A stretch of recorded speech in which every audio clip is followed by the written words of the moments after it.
So all these highly trained, very intelligent warriors were wasted by idiots, okay? And that's the point of the U.S. military. Like, the greatest fighters on earth working for a bunch of criminal thugs. Well, those days are over. The U.S. military is now working, as is supposed to be the case, for the American people. This whole charade is unraveling in, full time. And maybe the best example is the fake moon flight that's now being put on our screens. I think they're obviously trying to say, hey, guess what, everybody? We never went to the moon, and NASA is a film studio. I mean, they even said in their press conference that this would be the first time people are going to the moon at an official press conference. So if it's the first time, then what happened with the Apollo missions? Take a look at these videos showing how it seems to be they're literally coming out of the closet to say this is all a movie studio. It's a sign that some kind of, big push to open things up is happening. And another thing is, there's still a very vicious fight going on between the white hats and the people controlling the fake Trump and the White House, press room. But take a look at this video of Darkesh Safid. This is one of the people who was behind the scenes, wasn't supposed to be, one of the handlers of the fake Trump, wasn't supposed to be in public. Here, it's a video of him dying at a press conference in the White House, which is supposedly the most secure place on earth. So obviously, somebody's getting to these people. And while all this is going on, there is behind the scenes some very high level, very important negotiations taking place. The Chinese and the Dragon family have made an offer to the collective West. This offer is unlimited financing to, first of all, cancellation of all debt, public and private, and then unlimited financing that you don't have to pay back. It's not a loan, it's a grant. You take it, it's yours. It's not something you have to pay back. And the West would have a veto. They would designate someone who has a veto all over how the funds are being used. But obviously the condition for this is you have to remove the mass murdering war criminals like Bill Gates from any position of power and influence in the West.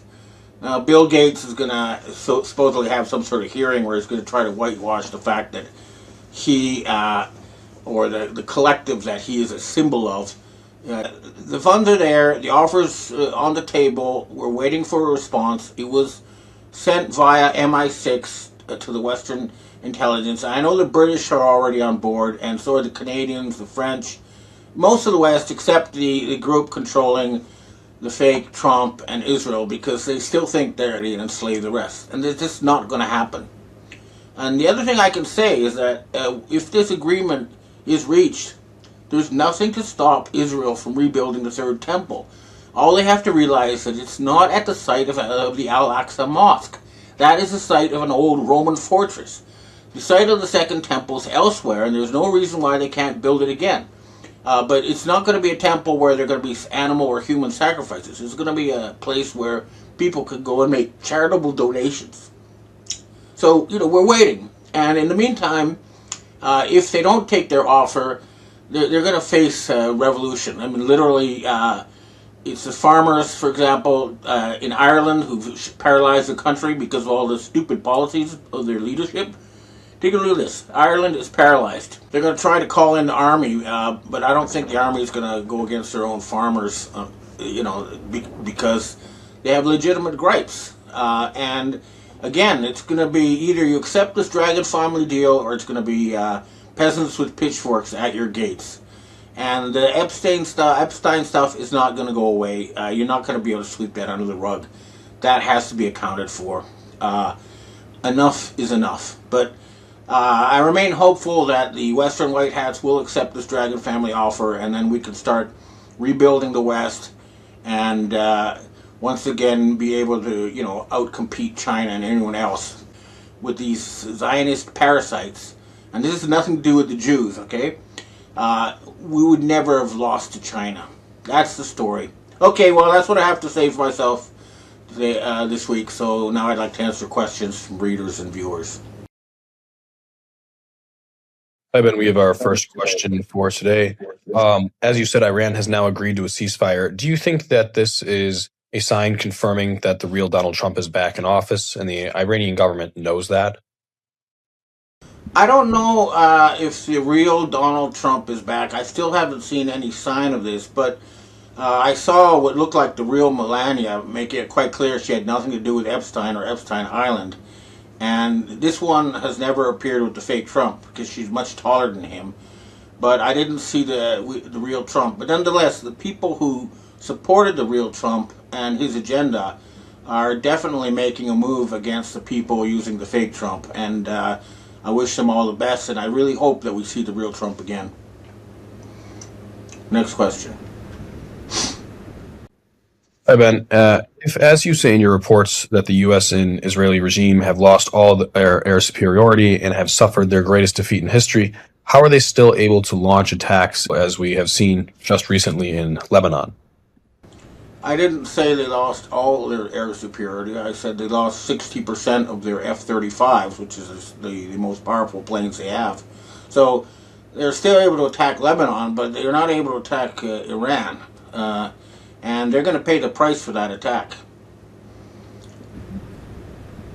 This regime is no longer supported by the U.S. military. They're no longer being supplied by the U.S. military, and there is a massive army closing in on all sides. So they're doomed. Make no doubt about that. Next question.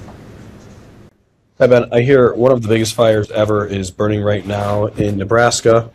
It's not in the news, and I'm not sure why. A huge chicken farm was burned in Iowa. They're blocking fertilizer and raising the price of diesel. They're trying to set up a food shortage in the next 3 months by starvation. They're also trying for World War III to make this all happen. What are your thoughts on this? They're definitely trying to create a starvation crisis, and they're for example, creating artificial shortages of fertilizer and trying to blame it on China. Uh, the fact is that the Straits of Hormuz are open and fertilizer is flowing, which is why we have to take necessary action as legitimate self-defense. We have to take these people down. We have to remove their control of the mega corporations. That means BlackRock, Vanguard, and all the Fortune 500 companies have to be temporarily nationalized and taken away from the control of these people. Next question. Hi, Ben. What's happening right now in the European governments? We seem to have not have heard much about that since the war in Iran has started. It seems to have taken most of the spotlight. Is there anything currently going on right now that's not in the news that you know about in Europe? Well, the main thing is that they've openly broken with the Zionists and the Trump regime. They've all reached deals with Iran, including Japan and South Korea too. That's why they're still getting their oil and so basically, what's happened is Europe has broken with the fake Trump regime and the people behind him, and that's the big news there. And the other thing, of course, is the French police raided the Edmond de Rothschild Bank, and they arrested a very high-level Freemason assassination ring that targeted top European leadership. So clearly, Europe is returning to democracy and the rule of law, and this satanic influence is being removed from Europe. And this is probably why the fake Trump people are threatening, because the Catholic Church is not with the fake Trump regime either. They're really isolated, and Europe has definitely broken off, but of course, a lot more needs to be done, but they are moving in the right direction. Next question. Hi, Ben. What is your true take on China? We, as the world, typically see China as this technologically advanced metropolis. Are they a population that would also like to see other countries thrive, in your opinion, or do you see them as being aggressive? Well, if you look at their history, for 2,000 years, they haven't gone around invading their neighbors. They haven't tried to conquer India or uh, even Southeast Asia. I think they got their nose bloodied in Vietnam a long time ago, and that's about it. Except, so they like win-win solutions. Their view is that if they make the customers rich, the customers will make them rich. But my advice is you go to China and see for yourself and decide for yourself. However, I also want to say that we don't want this to be a one China world. We want China to be one pole in a multipolar world. We don't want China to replace Western hegemony. All right, well, I hope to see you next week, and I hope soon we'll have the announcement of the Jubilee. Over governments in the West is now desperately trying to start Armageddon. You actually have American commanders saying that we're trying to fight Iran in order to bring on Jesus. And that's not anywhere in the Bible. It's completely wrong. And this whole attempt to create a false Armageddon is satanic. It's not Jewish. And right now, Jews around the world, as you can see from these two following clips, are burning what is wrongly called the Star of David. That's not the Star of David. There's no such thing as the Star of David in the Bible. This is the Star of Ramphan, or it's satanic, and the Jews are rebelling against it. These are, it's not just the Jews who are abandoning this fake Trump regime. The American people are also abandoning them. And 80% of American people think the war on Iran was meant to distract from the Epstein files. And now, we can show you the Iranians have released the Trump and Elon Musk Epstein files. Take a look at this video. This is what they're trying to start World War III to hide. That is definitely someone who looks like Donald Trump with little girls in that video. But, and this is what it's really hard, to wrap your head around, is that there are different factions, each using their own Donald Trump with opposite agendas. So to understand that there was a white hat Donald Trump who and who's been sidelined, take a look at these comments by Donald Trump completely denouncing the idea of a war with Iran or war in the Middle East. This is the anti-Zionist Trump used by the U.S. military white hats. So you can see we have one Trump in Florida saying we've got to destroy Iran and all sorts of other crazy stuff, and he's working for the Satanists. And right now, the attack on Iran is failing spectacularly. First of all, most of the U.S. military is refusing to cooperate. And both Russian and Chinese jets have been shooting down the rogue Air Force jets as well as the Israeli jets trying to attack Iran. And now a lot of planes have been shot down.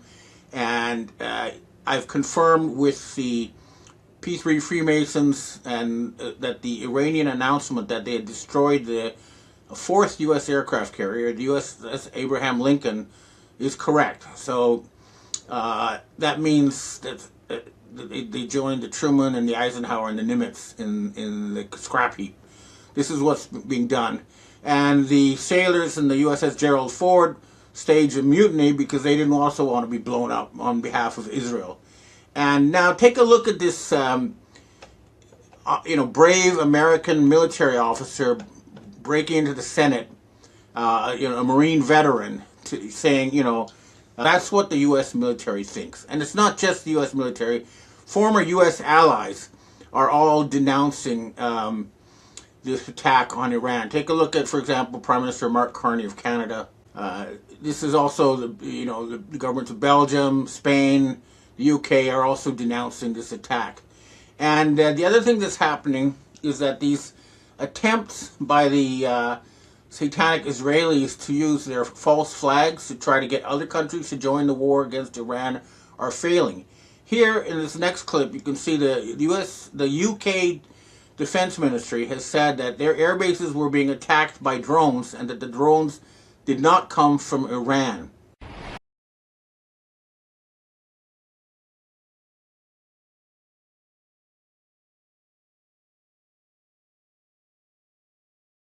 They don't say it, but everybody knows they came from Israel. And the Israelis have also been caught trying to blow up Saudi oil facilities and attacking other countries in the region in an attempt to fool them into thinking it was Iran.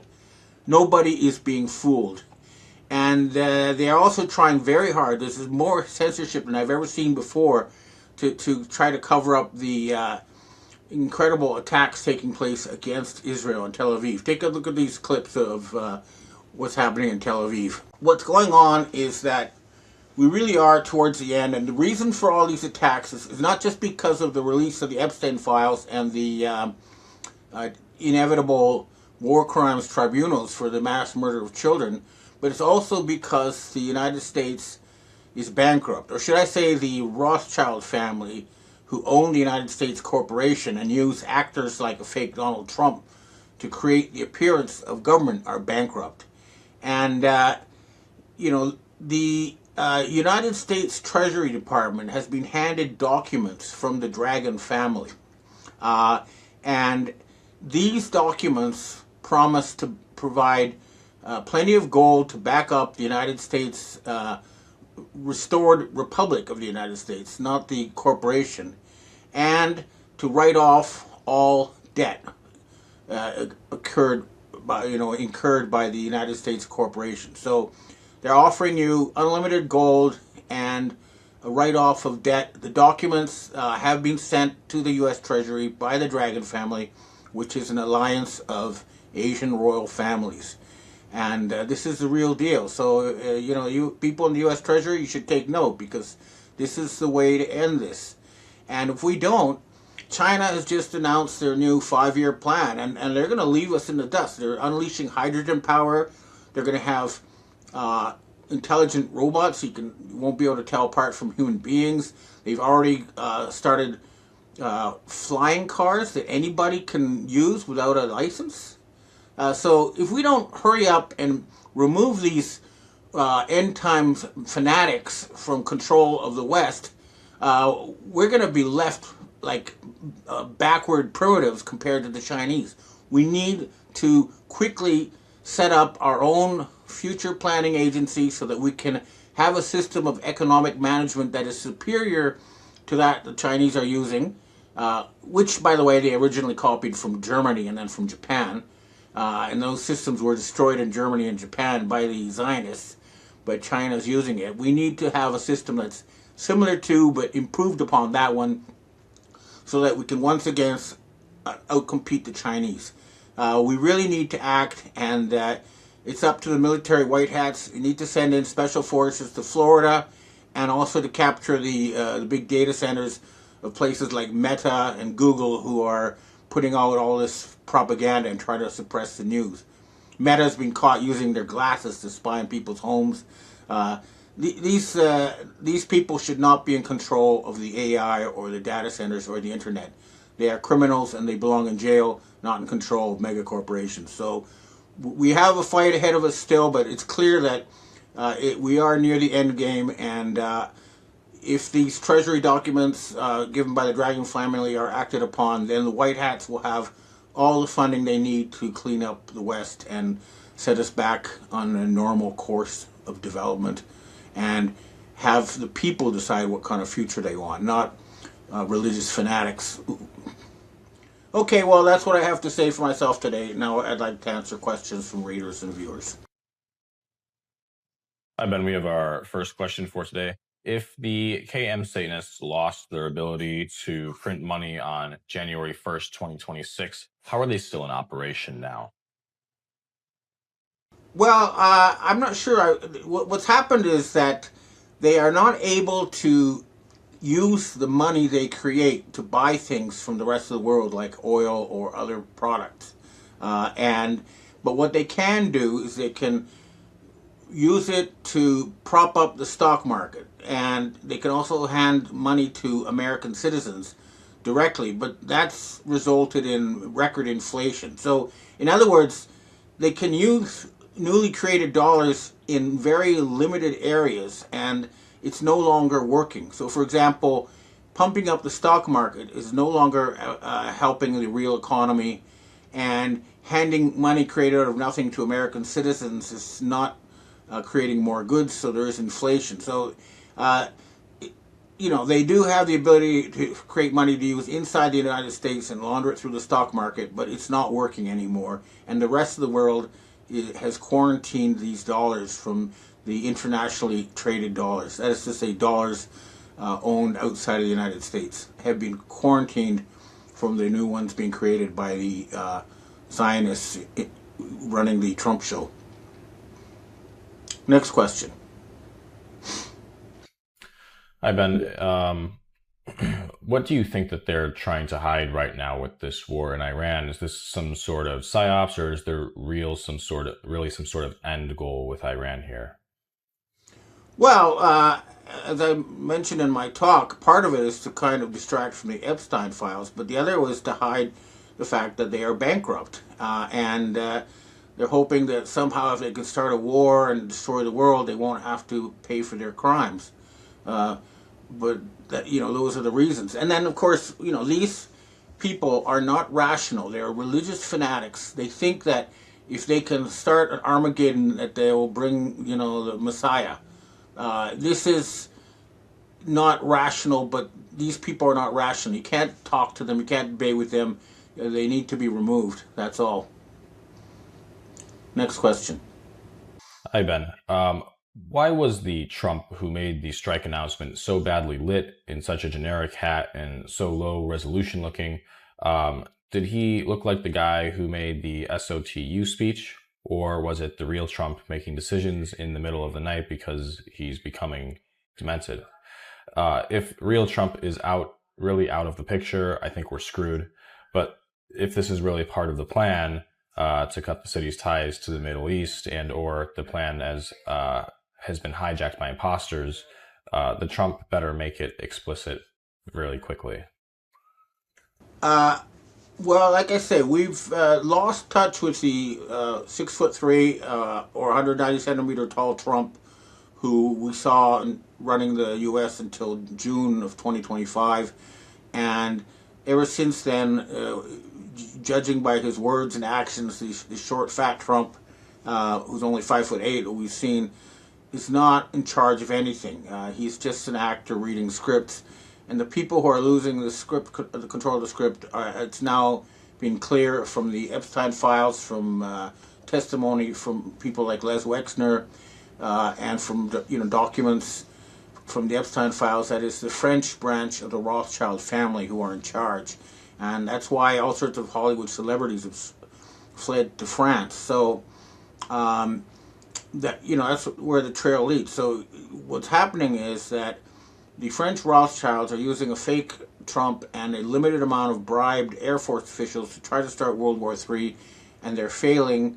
And we need to have the French military and the French police, as well as the other Western countries, remove these criminals once and for all and take away their control of what's left of the Western financial system. That's what has to be done. But we don't need Trump to be there to do this. We can do this without him.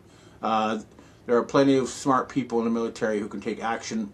My own view is you need to put Colonel Douglas McGregor in charge of the U.S. military to oversee a return to democracy in the United States. That's my own vote. But no matter what, we don't have to count on Trump to save us. We can save ourselves, and that's what we've got to do, and that's what we will do.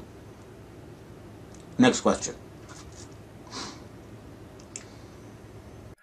Hi, Ben. There are some unconfirmed reports in Iranian missile bombings. Do you know anything about this?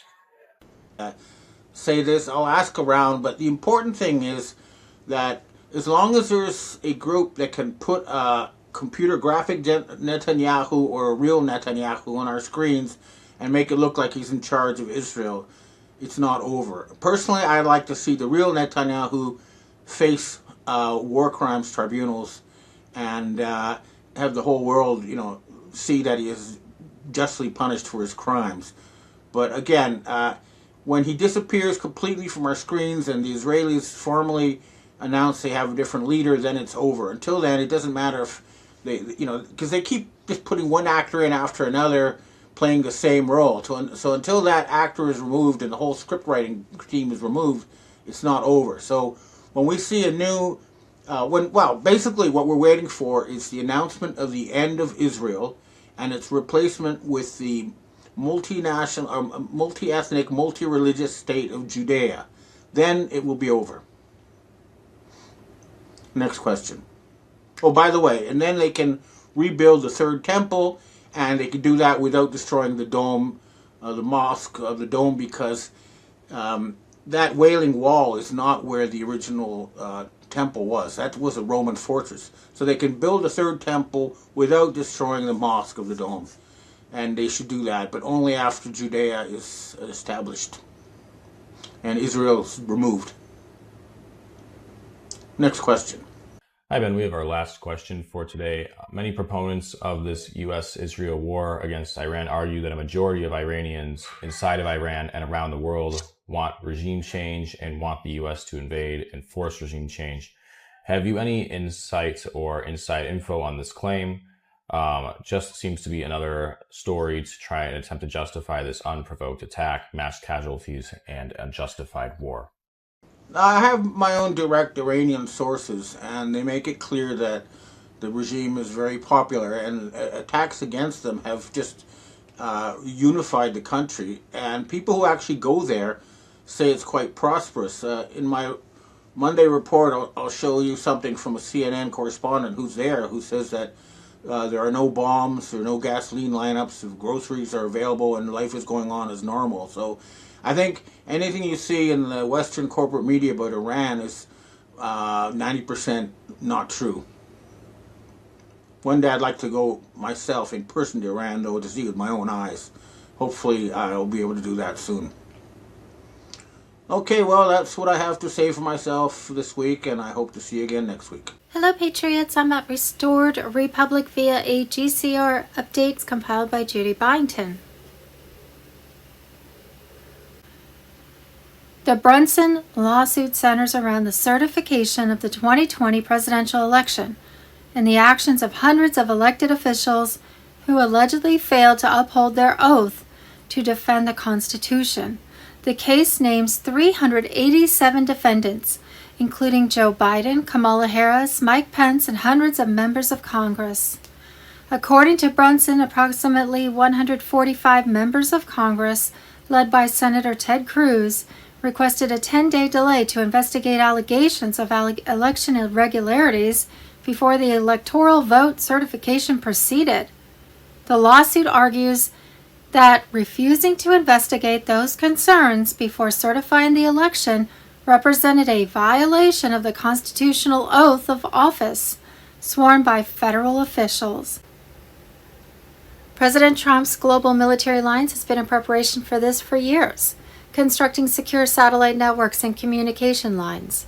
Trump was set to deliver 7 messages announcing a new era of freedom. More than 500,000 arrests of treasonous pedophile deep state globalists proceeded worldwide. These actors long controlled the global financial system, steadily eroding freedoms in service of the New World Order Depopulation Agenda 2030 while claiming the right to rule. The alliance has countered this since the Lincoln era, selecting Trump to lead the effort. His military alliance more advanced the plan than since before the 2016 inauguration. Central to breaking cabal control was the global currency reset, returning taxpayer funds back to the people. The new gold asset-backed quantum financial system of 209 nations and scheduled to go live on Sunday, August 23, 2026, ushering in financial transparency and freedom from prior control. Intelligence further indicated that Obama established a shadow government of radicals through organizations including Organizing for Action and Obama Foundation to sabotage Trump, the American people, and the Constitution. The senior executive service was weaponized, embedding loyalists nationwide alongside technology companies, mainstream media, and academia to form a deep state apparatus.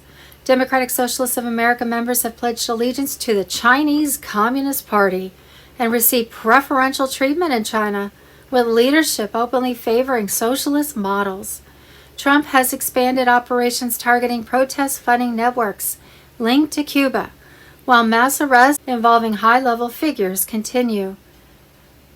The restored republic under concepts of the original Constitution advanced alongside the GCR. The cabal's financial dominance faced decisive dismantling as the alliance executed the long-prepared transition. What's happening to phones and networks right now? We're talking weird signal drops, random app restarts, or batteries draining way faster than usual. over the last few hours. It isn't a technical glitch. Behind the scenes, the largest quantum cleanup in human history was actively underway. Hidden shadow profiles, tracking algorithms, and digital surveillance files built by the old system were being permanently erased, along with the old internet. Frequency-based mind control programs have been taken offline permanently. Right now, as devices sync to the new frequency grid, all private data was being migrated over to the unhackable quantum financial system network.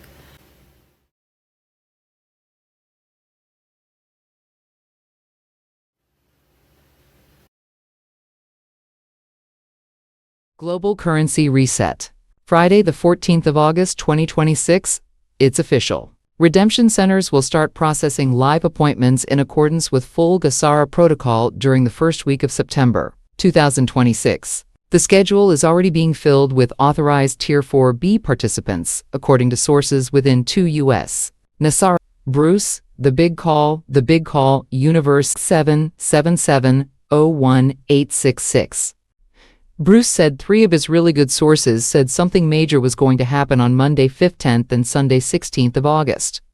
We should get notifications then, and we start exchanges by Monday the 17th of August, 2026. Thursday the 13th of August, Wolverine call. Lots of movement in Reno. I know whales traveling to Reno to get paid, and some whales have got paid. These are whales, high level. Sources from the USA, Australia, and China all confirm that this was the week for the release. Emil Alston. On Saturday, August 15, 2026 at 5:05 a.m. Eastern Standard Time, final confirmation codes were transmitted through the QFS lattice. The night the clocks blinked was the night humanity reset. A secure eternity of nodes, Mount Cheyenne, St. Petersburg, and Uluru reported zero interference. The system is sealed. The future is locked. The banks you once feared, gone. The chains of credit slavery snapped. In their place, a living system encrypted by light. Documents at Gitmo confirmed the U.S. has been operating under emergency military governance since 2021. Trump never left, and now, with the final keys turned, the real republic is returning. Every major capital is on alert. London, Vatican, Brussels, stripped of diplomatic shields. The age of deception has collapsed. The age of sovereignty has risen. Welcome to the other side of the storm. QFS destroys the central banking system. QFS halts the deep state in its tracks. Global currency reset. Trust the plan. Tier 4B. The quantum financial system stands as the most decisive force ever introduced against the central banking debt machine. Built to release everyday people from a cycle of financial control that has lasted for generations. What once seemed out of reach has been strategically prepared. A parallel monetary framework designed to replace hidden fiat dominance with transparent asset-backed transactions. This is not speculation or wishful thinking. It is a calculated reset aimed at restoring direct control of wealth back into the hands of the people. And its foundation, QFS, operates through advanced quantum-level verification that cannot be altered, securing every transaction with absolute integrity and traceability. Only currencies backed by real, audited assets and supported by digital gold certificates are allowed to circulate within the system. This structure eliminates theft, blocks covert manipulation, and makes unauthorized financial activity impossible to conceal. The principle is clear: a financial system that cannot be quietly manipulated for personal or institutional gain. The legacy system relied on shadow accounting, untraceable flows, and complex shell structures that concealed misuse while penalizing transparency for decades. QFS runs in parallel, exposing inconsistencies in real time and enabling accountability on an unprecedented scale. Once illicit transactions are identified, those responsible can no longer shield themselves behind bureaucracy or delay tactics. The system itself becomes undeniable proof, forming the foundation for action, recovery, and enforcement. The era of invisible control is rapidly closing. This marks a turning point, a structural transformation intended to restore economic balance and human dignity. Implementation requires precision, validation, and time, but the objective is undeniable: to replace artificial scarcity with asset-backed stability, dismantle centralized control mechanisms, and create a pathway toward restitution and broad prosperity. The direction is intentional and the outcome is rooted in fairness. Stay alert, demand transparency, and prepare for the transition from a system built on debt to one grounded in value.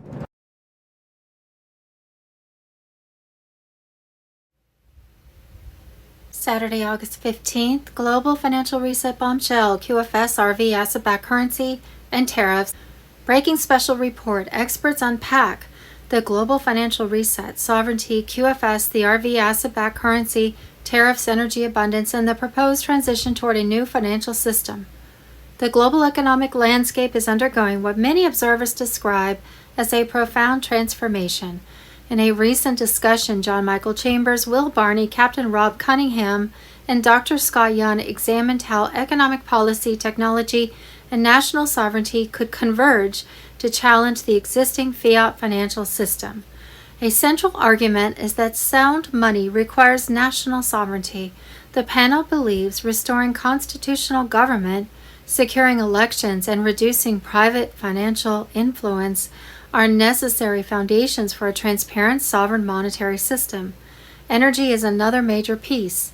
The speakers argue that oil has long been tied to the petrodollar and global financial control, particularly through OPEC and international banking interests. The proposed shift would decouple energy from monetary policy and pursue energy abundance through expanded production and advanced technologies. Lower energy costs, they argue, would strengthen purchasing power and weaken the debt-based system. The discussion also points to a resurgence of American manufacturing, supported by tariffs and what Will Barney calls the Don Roe Doctrine.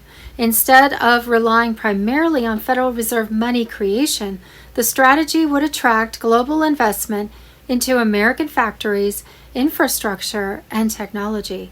The longer-term vision includes potentially replacing or reducing personal income taxes through tariffs, shifting more of the burden away from American labor and toward access to the U.S. market.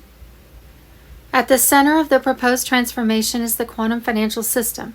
Unlike a central bank digital currency, the panel describes QFS as a system based on verifiable collateral with currency connected to tangible assets such as gold, silver, land, and natural resources. A proposed sovereign wealth fund would use federal resources, including oil, minerals, and land, to create a national asset based on supporting the currency and benefiting American citizens. The conversation also addressed Nasara Jasara and the RV revaluation. Wano Savin challenges claims that citizens possess secret multi-million-dollar straw man accounts linked to birth certificates. Instead, the panel suggests possible wealth repatriation could involve tax restitution or debt restructuring, likely through controlled releases rather than massive one-time cash payments. The road toward 2027 is described as a gradual transition rather than an overnight reset. Wano Savin compares it to a strengthening hurricane, moving from a Category 3 towards a Category 7 as political, financial, and institutional changes accelerate. The discussion also raises the possibility of an emergency broadcast system event, described as a potential mechanism for bypassing traditional media during the final stages of the transition. Ultimately, the proposed global financial reset is presented as more than a currency change. The envisioned golden age centers on national sovereignty, asset-backed money, energy abundance, American manufacturing, tariffs, sovereign wealth, and reduced dependence on debt, fundamentally reshaping the relationship between citizens, government, and money. Restoration of the Constitutional Republic. Global military mobilization. The dawn of a new era. Nesara Gesara QFS Medbed on Telegram. A monumental shift is underway as 300,000 troops are mobilized for the activation of the Emergency Broadcast System, EBS, signaling the commencement of mass arrests, a 10-day truth revelation, and the implementation of Gesara's wealth redistribution. This marks a pivotal moment in a long-standing struggle against the deep state, DS.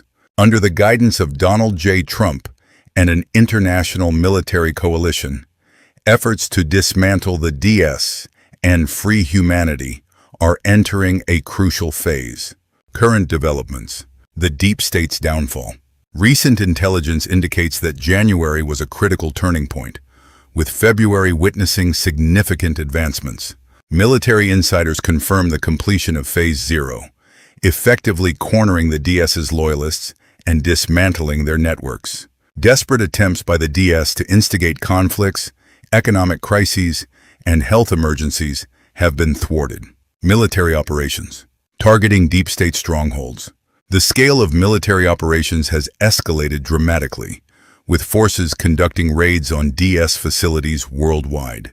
Key developments include Ukraine. Contrary to mainstream narratives, Ukraine has been a hub for money laundering, bioweapon research, and human trafficking. Recent military operations have uncovered underground biolabs, with evidence set to be revealed in the EBS broadcast. U.S. underground bases. Covert operations have neutralized DS strongholds beneath American soil, revealing horrific activities, including cloning and trafficking. High-value assets have been captured, and these sites have been decommissioned. Tunnel networks. Discoveries of extensive tunnel systems used for trafficking and storing DS assets have emerged, particularly beneath major cities like Los Angeles and Vatican City, where evidence of ritualistic abuse and financial manipulation has been found. Starlink's role. Dominating the digital battlefield. Elon Musk's Starlink system has become integral to the operation. Its AI, Prometheus, has achieved full operational capability, intercepting DS communications and thwarting cyber attack plans. Starlink satellites are reportedly equipped with EMP capabilities, enabling remote disabling of DS facilities. EBS broadcast. A shocking revelation. The EBS broadcast will unveil startling truths, including robotic leaders. Evidence will be presented showing that several world leaders, including Joe Biden and Emmanuel Macron, were robotic imposters, with dismantled units displayed during the broadcast. Secret space programs. Footage of military raids on DS-controlled bases on the Moon and Mars will be revealed, exposing advanced spacecraft hidden from the public. Weather manipulation. Devices capable of inducing natural disasters have been seized, revealing orchestrated events aimed at controlling populations. High-profile arrests. A growing list. Recent weeks have seen a surge in high-profile arrests, including Rothschild and Rockefeller family members, detained across multiple nations. Their corrupt financial empires are being dismantled. Hollywood figures. Numerous celebrities have gone missing, allegedly detained for their involvement in trafficking networks. Media executives. CEOs of major news networks have been arrested for perpetuating DS narratives and suppressing the truth. Gesara activation. A financial revolution. The long-awaited Gesara wealth transfer has commenced, with banks being dismantled and the Federal Reserve neutralized. Key developments include debt forgiveness. Individuals in various regions are experiencing the erasure of debts, including student loans and mortgages. Repatriation of stolen wealth. Trillions in offshore accounts linked to the DS are being returned to fund Gesara initiatives. Breaking. The vaults open, day 2 of the storm reaches ground zero. Prometheus AI has successfully stabilized the quantum relay grids, ensuring zero interference from remaining rogue underground nodes. What is unfolding on the screens of billions right now is not just a revelation. It is the systematic dismantling of the matrix control structure. EBS transmission 2. The Antarctica files and subglacial facilities, today's scheduled transmission, cut deep into the ice. Live feeds and recovered digital ledgers from deep, beneath the Ross ice shelf in Antarctica, exposed joint operations that defied conventional physics.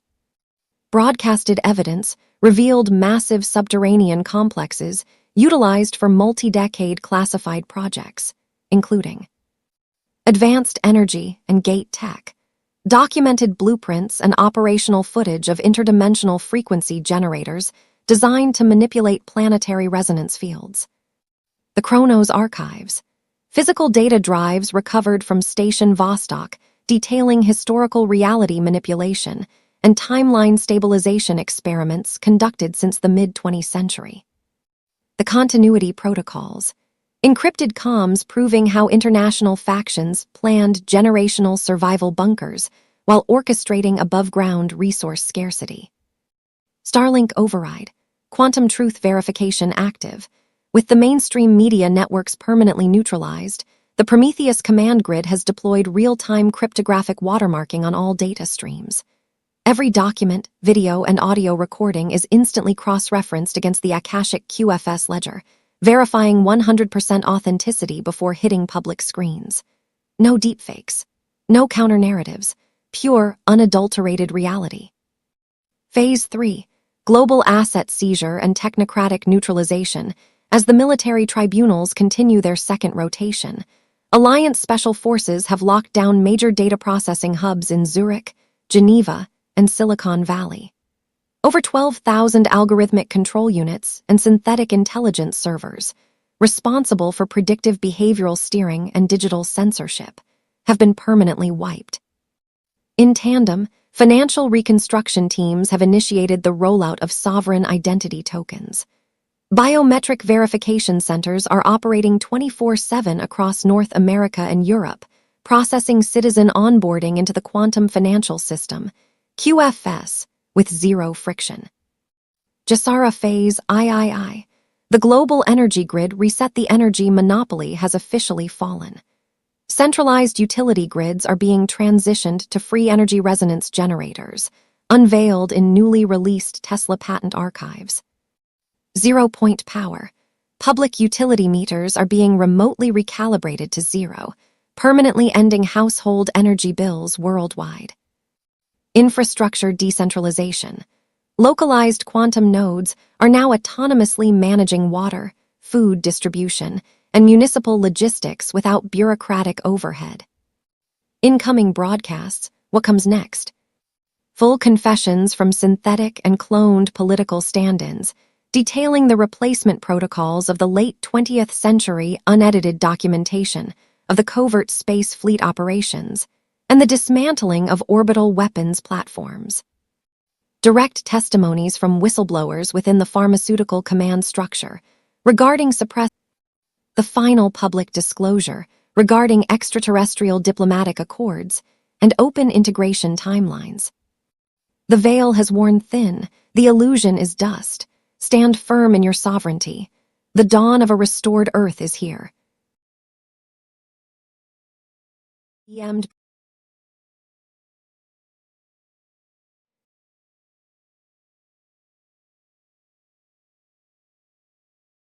Fox News. The arrest of former Southern Poverty Law Center executive Heidi Barrich. She's accused of overseeing secret payments to informants. Funneled $1.2 million in SPLC donor money to an informant in a white supremacist group. The fraudulent leftist NGO is being dismantled in real time. Sun. 16 Aug. 2026, former FBI agent John D'Souza tried to warn us about the real identity of Barack Obama. In 2008, something unbelievable happened for us in the FBI. We were getting lots of rumors about this high-level asset that worked with several intelligence agencies at the same time. He worked for the Saudi Intelligence Service. He worked for the CIA, and he was being developed as a political asset in Chicago, Illinois. It's this individual whose name I don't like to say, who became President of the United States. One of his code names is Renegade. His real name was Bari Sotoro. His mission was to destroy the United States from within. BREKING Special Report, Kissinger exposed how Trump dismantled 50 years of British Aug. 2026, boom. The Kennedy prophecy, Trump reposts JFK's chilling warning to America. The ruthless conspiracy working from within exposed. American Media Group Sun. 16 Aug. 2026, Space Force. The Fall of Corporation America. 50 U.S.C. 1550 Executive Order 13818 John F. Kennedy. The Final Judgment B. American Media Group Sun. 16 Aug. 2026, Explosive Report. The United States has been quietly buying Greenland. American Media Group Sun. 16 Aug. 2026, Military Command Report. Trump hands media a death warrant, reveal the leaker or go to jail for war CRIMES. American Media Group Sun. 16 Aug. 2026. Boom. Medbeds revealed on the X-Files 20 years ago. What the cabal doesn't want you to know, must-see video. Good morning. I'm back in Spain.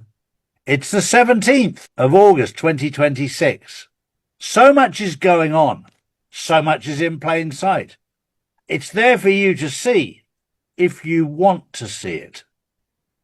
Going back about 5 or 6 years ago, I introduced you to the word adrenochrome. For me, when I started investigating it, it was a subject that I didn't want to look into. Having lost my own firstborn son, talking about the abuse of young children was very hard for me to even come to terms with. But over the years, I've investigated more and more, and I would urge you to do the same. Because in the last few days, 305 serving FBI agents have been arrested for being involved with adrenochrome clinics. Now that in itself sounds bad, but it gets worse. All of these 305 arrests just happen to have dual citizenship. And not dual citizenship with anybody. You've guessed it, Israel. Now, call me a conspiracy theorist, by all means. Maybe it's just a conspiracy that all 305 have dual citizenship. Or maybe not. Maybe Israel is behind it. I don't know. I'm asking the question. So Hexeth is on his way to meet Netanyahu to find out. The problem we've got right now is the truth is very hard to find. And this is why I do my daily verse. Because the only place you'll ever find the truth is within yourself. My next story is another one that we need to watch out for. It's a huge story in the EU, in the European Union. The European Union is running fast out of money because it can't continue the war against Ukraine because it's coming to an end and they need that for the money because they fund both sides. And it's running out fast. And they can't print it anymore. They've been banned. So they're doing exactly what I said they would do. And they're doing exactly what I warned you about.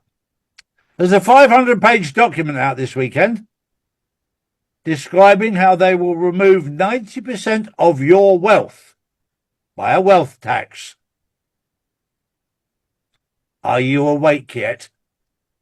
Everything you've worked all your life for, if you're a European, there is a 500-page document out there that they're planning to take 90% of it in a tax.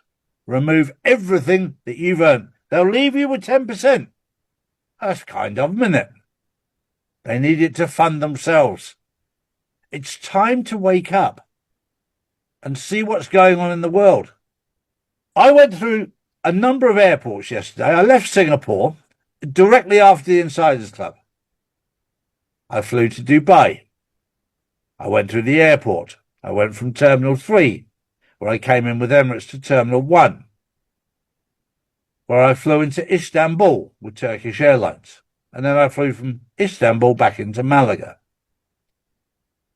And when we talk about NPCs, the place was full of them. Non-playing characters. People who haven't got a clue what's going on in the world. Not a clue. Completely gormless. That's an English word. I don't know if it translates into American, but it's gormless. It means the lights are on, but nobody's home. Drew. Next up, Donald Trump has ordered the Pentagon to significantly reduce joint military exercises with South Korea.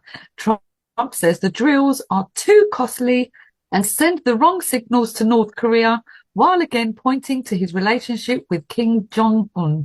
The exercises began today, but Washington has now been instructed to scale them back, potentially signaling a new diplomatic push towards Pyongyang. This is a major step forward, and this is exactly what Trump is doing, dismantling the war machine. The ship that was in the Straits of Hormuz and that area, the Abraham Lincoln, that, if you believe the media, it's being replaced. Well, it's being replaced because it's sunk to the bottom of the ocean. They'll tell you it was a mechanical fault. It is a mechanical fault. A drone missile went straight through it and sunk it. But they'll take another one out there and sink that one because they're no longer needed. And the war machine needs these ships. And Trump is going, we're going to sink them all. But we'll take our men and women off them first. America was finally waking up to what the Democrat Party had been pushing for years. Bigger government, more control, weaker borders, dependence on Washington, attacks on traditional values, and contempt for anyone who refused to fall in line. Call it socialism, collectivism, or whatever polished name they invented, the destination was the same. Government gets stronger while the individual gets weaker. Americans better recognize the road we're on before there's no road back. Juan 07 JFK Jr. on Telegram on Thursday, 13 Aug. 2026, President Trump countered this dependence on government philosophy by introducing the quantum financial system to the world. The global financial reset that was taking place centered on national sovereignty, asset-backed money, energy abundance, manufacturing, tariffs, sovereign wealth, and reduced dependence on debt, fundamentally reshaping the relationship between citizens, government, and money. On Fry. 14 August 14, 2026, at precisely 01:57 UTC, every major news outlet, CNN, BBC, MSNBC, went dark, and 2 minuets later by 02:00 UTC, the emergency broadcast system was live. Starlink's AI command, Prometheus, assumed total control of global bandwidth, rerouting signals and ensuring that no distortion, spin, nor censorship would block the truth. By Fry. Morning 14 Aug. 2026 military tribunals conducted between 2020-2024 began airing. John Brennan, Christine Lagarde. Phase 2 had begun. Global mass arrests were now underway in Canada, France, Germany, Australia, and Japan. Alliance forces had neutralized over 9,400 deep state assets in the past 48 hours alone. Among them, bankers, scientists, AI architects, and public health officials who orchestrated the biowarfare campaigns disguised as public safety. EBS transmission 2. The Antarctica files and subglacial facilities, Saturday's scheduled transmission, showed live feeds and recovered digital ledgers from deep beneath the Ross Ice Shelf in Antarctica. Massive subterranean complexes utilized for multi-decade classified projects, including advanced energy and gate tech, documented blueprints and operational footage of interdimensional frequency generators designed to manipulate planetary resonance fields. The Chronos archives, physical data drives recovered from Station Vostok detailing historical reality manipulation and timeline stabilization experiments conducted since the mid-20th century. The continuity protocols, encrypted comms proving how international factions planned generational survival bunkers while orchestrating above-ground resource scarcity. Phase 3, global asset seizure and technocratic neutralization. As the military tribunals continue their second rotation, Alliance Special Forces have locked down major data processing hubs in Zurich, Geneva, and Silicon Valley. Over 12,000 algorithmic control units and synthetic intelligence servers, responsible for predictive behavioral steering and digital censorship, have been permanently wiped. In tandem, financial reconstruction teams have initiated the rollout of sovereign identity tokens. Biometric verification centers are operating 24/7 across North America and Europe, processing citizen onboarding into the quantum financial system, QFS, with zero friction. Jasara Phase III. The global energy grid resets. Centralized utility grids are being transitioned to free energy resonance generators, unveiled in newly released Tesla patent archives. Public utility meters are being remotely recalibrated to zero, permanently ending household energy bills worldwide. Localized quantum nodes are now autonomously managing water, food distribution, and municipal logistics without bureaucratic overhead. Incoming broadcasts, what comes next? Full confessions from synthetic and cloned political stand-ins, detailing the replacement protocols of the late 20th century. Unedited documentation of the covert space fleet operations and the dismantling of orbital weapons platforms. Direct testimonies from whistleblowers within the pharmaceutical command structure regarding suppressed regenerative and anti-aging medical tech. The final public disclosure regarding extraterrestrial diplomatic accords and open integration timeline. The silence before the blast is over. On August 14, 2026, at precisely 0200 UTC, the world crossed a threshold it will never return from. Starlink initiated global lockdown of rogue comms. Blackout zones were lit up in red. And then the signal dropped. The emergency broadcast system entered live operational deployment. 10 days, unfiltered, uncensored, unstoppable. The world is now witnessing, in real time, the collapse of everything it once trusted, and the unveiling of what has always been hidden in plain sight. EBS Transmission 1, Project Perseus activated. The first wave of footage aired this morning, beginning with military tribunals conducted between 2020-2024. Names once thought untouchable now flash across tribunal boards. John Brennan, Christine Lagarde, Klaus Schwab, Hillary Clinton, Yuval Harari. Their crimes against humanity. Their verdicts, sealed then delivered. What followed shook even seasoned analysts. Real-time footage from beneath the Vatican, where stolen art, gold, and trafficked children's remains were unearthed beneath shrines of ritual sacrifice. These broadcasts are no longer speculation. They are evidence. Starlink override. All broadcast channels seized. Every major news outlet, CNN, BBC, MSNBC, went dark at 0157. Their satellite uplinks overridden. The Mockingbird system has been decapitated. Starlink's AI command, Prometheus, has assumed total control of global bandwidth, now rerouting signals exclusively through white hat quantum encryption relays. This ensures that no distortion, no spin, and no censorship will block the cascade of truths prepared for release. Phase 2 begins. The storm goes global. Mass arrests are now underway in Canada, France, Germany, Australia, and Japan. Alliance forces have neutralized over 9,400 deep state assets in the past 48 hours alone. Among them, bankers, scientists, AI architects, and public health officials who orchestrated the biowarfare campaigns disguised as public safety. In a newly aired segment, quantum-verified documents proved the World Economic Forum had issued scripted lockdown protocols years in advance, synced with weather manipulation systems and fiat collapse cycles. The coordination was industrial. The consequences were genocidal. GSARA Phase II, civilian wealth transfer underway.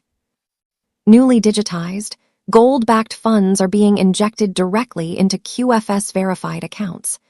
Citizens with biometric clearances are receiving notifications for redemption appointments, which include full debt nullification, revaluation exchanges, quantum ID registration, sovereign asset inheritance packages. Private banking cartels have been fully collapsed. Over $84 trillion in cabal-seized offshore assets are now being filtered into public trust funds. These disbursements are pre-coded by nation, population density, and consciousness resonance scores. Incoming broadcasts, what comes next? Footage from secret Antarctica bases, showing hybrid experimentation and interdimensional gate tech. Confessions from cloned political leaders, revealing how long synthetic agents have ruled. Recovered documents from Area 51, and Montauk proving time manipulation and reality distortion fields. Real-time testimonies from rescued children, shielded until now for their safety. Their voices will be heard. You were told to prepare. Now you know.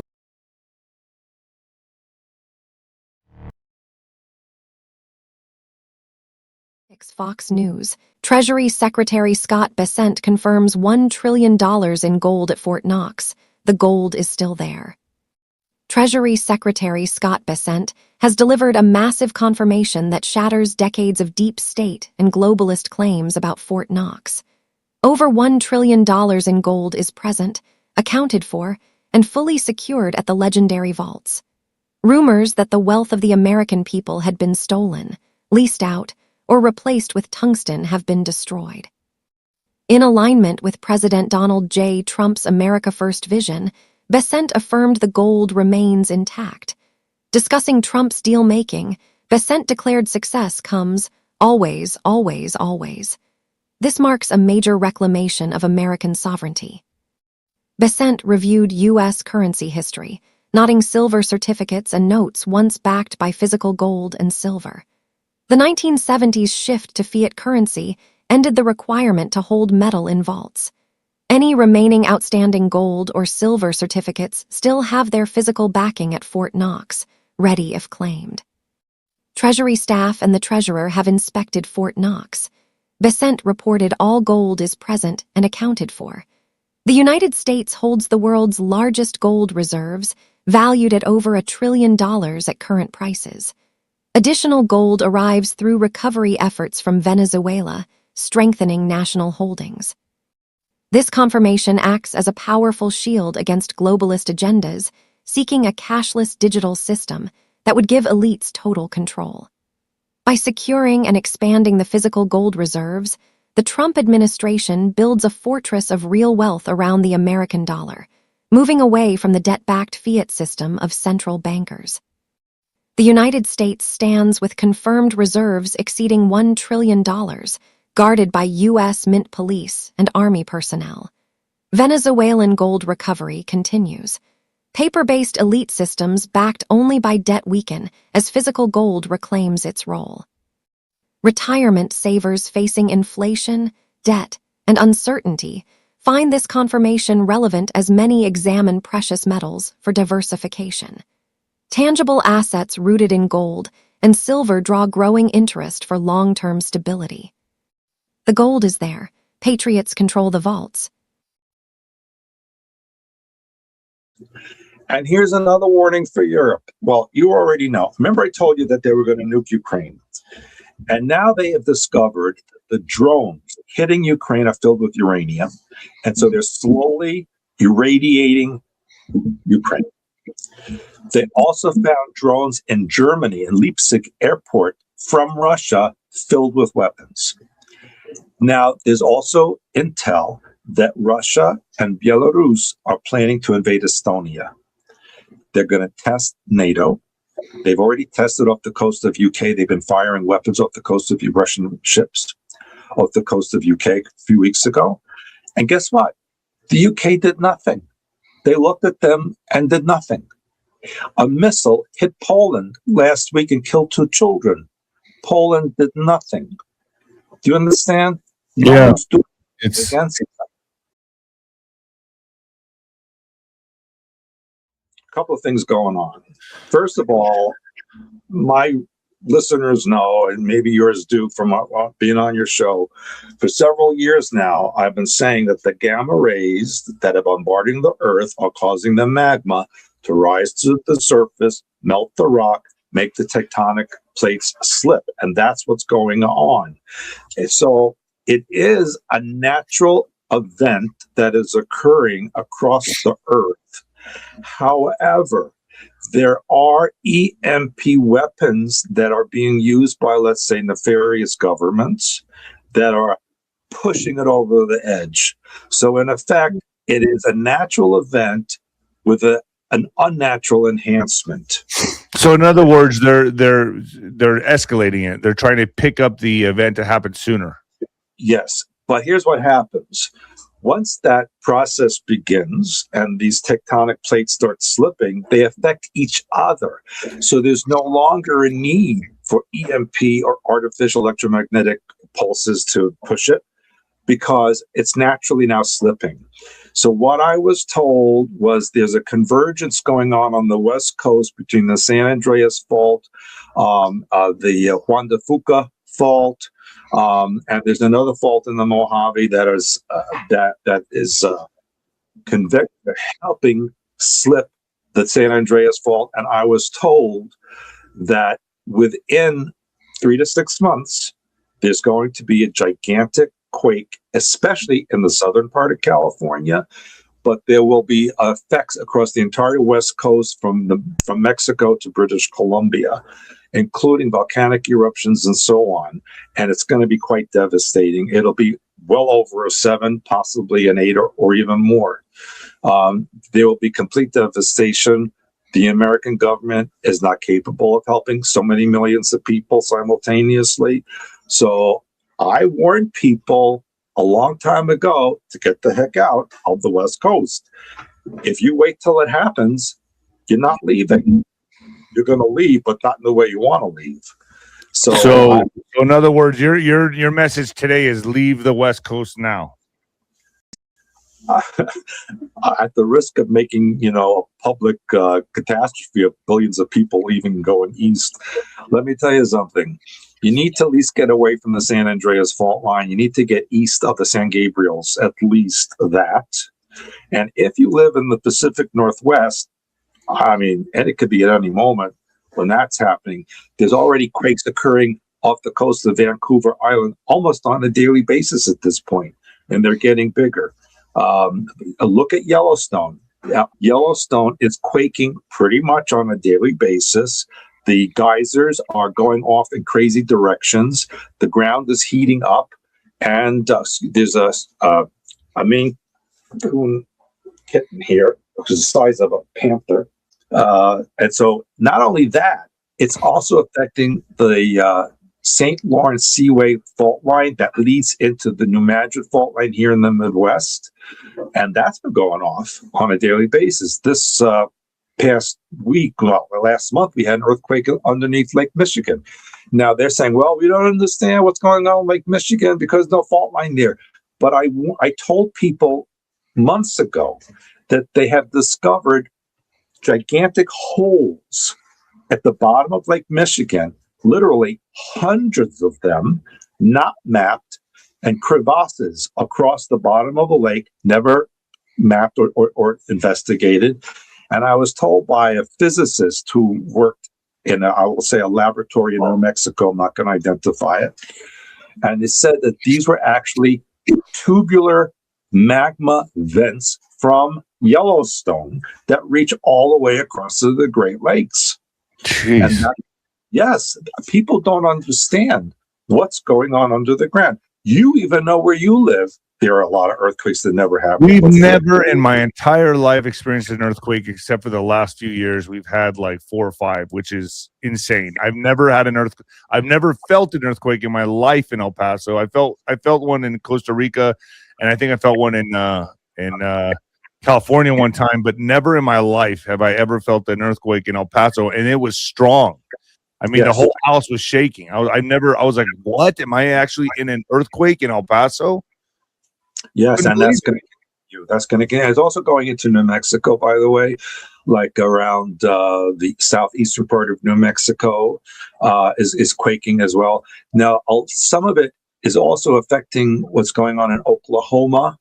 You know that Oklahoma has now become, I think, the third most seismic active state in the country after California and Nevada. So, wow. Yeah, and nothing surprises me anymore. I'll be honest, nothing surprises me, but it's just like we definitely, my audience and myself, I definitely can feel the freak. It's like the frequency's picking up, Stuart. It's like everything's getting more intense.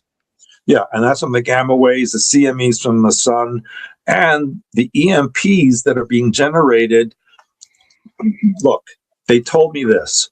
The fires that are going off now in Canada that are affecting where I am and affecting my health with my eyes and my sinuses from all the smoke and ash every freaking day since June. And these fires are happening constantly. There's no known reason why they should be occurring in an area where there should not be any fires. Well, hold on. You're saying that this is not just, it's natural and man-made, correct? They're trying to speed up the pace. So really human beings are, and it's not from pollution and things like that. That could be a little part of it, but really they're using weapons to speed up the pace in this. Yes. And so they said to me, look at the latitude of where the fires are in Canada, and then go across west to where this EMP is being launched. What they do is they launch this EMP weapon into the ionosphere, and it travels along the longitude to where they want it to go. And if you follow that pathway west from Canada and the Pacific Northwest, you're going to hit North Korea, China, and Russia. And this is who is generating these fires. And so they said the United States mainland is difficult to reach that way, but Canada and the very north part of Pacific Northwest is reachable through these weapons. Now, going back to the quakes, here's something you need to know. They told me that we would see earthquakes in areas that never had earthquakes before, but these are not natural. These are military weapon experiments. These are testing of weapons. And they said, if there's a big earthquake with no aftershock, then you know it is a weapons test. And that's what happened, if you remember, a couple of months ago off the coast of Cuba. Was like a 5 point something, or 6.1 something off the coast of Cuba, no aftershock. There was one off the coast of Florida. There was one a couple of days ago in Poland. There was one in Denmark. These, no aftershock. These are weapons tests. That's how you'll know. You see in Venezuela, Colombia, there were aftershocks. So that was a generated earthquake. Do you think it's going to specifically hit this next earthquake? It's going to hit California, or could it hit Washington? I mean, it'll hit the West Coast, right? It doesn't mean California, right? Well, they specifically mentioned that the convergence of these tectonic plates or fault lines are in Southern California, specifically in the Mojave. So they said that would be the worst of it. But if you draw a line from, let's say, northern Baja Mexico, all the way up to southern British Columbia, this is the impact zone of huge quakes that are coming and volcanic eruptions. Does this map that I have displayed look right on to you? Does it look pretty? It's not going to be. No, it's not, because you're not going to have so much water influxing so far inland. That's not going to happen. Well, I mean, that'll happen over time, right? I mean, this is the U.S. Navy map that they show that, I guess, by the year, I don't know, 2100, let's say. I don't know when, 2100. I don't know when it would be, but this is the U.S. Navy map that I pulled up of what the coastlines will look like in the future. But obviously, this first earthquake will not do this damage, right? No, it's not going to be. That's not going to happen in your lifetime, like we're showing here. That's going to be maybe centuries in the future. Okay. If at all. But what we also need to remember that in the Caribbean, the tectonic plates are rising up. That's why there's earthquakes in the northern coast of South America, because the fault line goes in that direction. So the Caribbean tectonic plate is rising up. And so we could see flooding in Florida. Louisiana is sinking. The entire southern half of Louisiana is sinking into the Gulf. And that's why they're not repairing New Orleans. New Orleans is a mess. But they said to also watch out for New Orleans, though. I've been in New Orleans because the water table is so high that it pushes the bodies out of the ground. It's crazy. So they bury them in tombs above ground. Right. And Louisiana is over a huge salt dome, so that literally there's not much holding it up. And the water is influxing from the Gulf. And that's because of the New Madrid fault line that goes all the way down there. So there's a lot of stuff that's going to be happening. And they told me the next 30 to 60 days are going to be really, really critical, not only geologically, but politically and economically. And this is something that everybody should know, not just everybody on the earth should know this. They said that because of the heat that's been building across the earth in crop zones, crops aren't growing, there's no yield, and that by this winter, in the next 3 to 6 months and over the winter, there's not going to be any food. The supply chain is going to collapse globally. The Strait of Hormuz is not opening, regardless of what the media or Trump says. The Red Sea and the Suez Canal is being attacked by the Houthis, so no ships are going through there. So I'm working with people right now to get oil from Libya to Europe and across, because they don't have to go through those areas from North Africa. But the problem is that the U.S. government has put sanctions on Libyan oil because of the stuff going on there, so that they stop Libyan ships with oil and they confiscate them. Now, that needs to be changed. And there's a government order that hasn't been ratified yet to allow these Libyan ships to go at least to Italy, and to build a pipeline from Libya to Italy and from Nigeria to Libya, so that the oil can go across Africa and across to Europe. But here's the thing that people need to know, and I think I might have mentioned this on your show a while ago.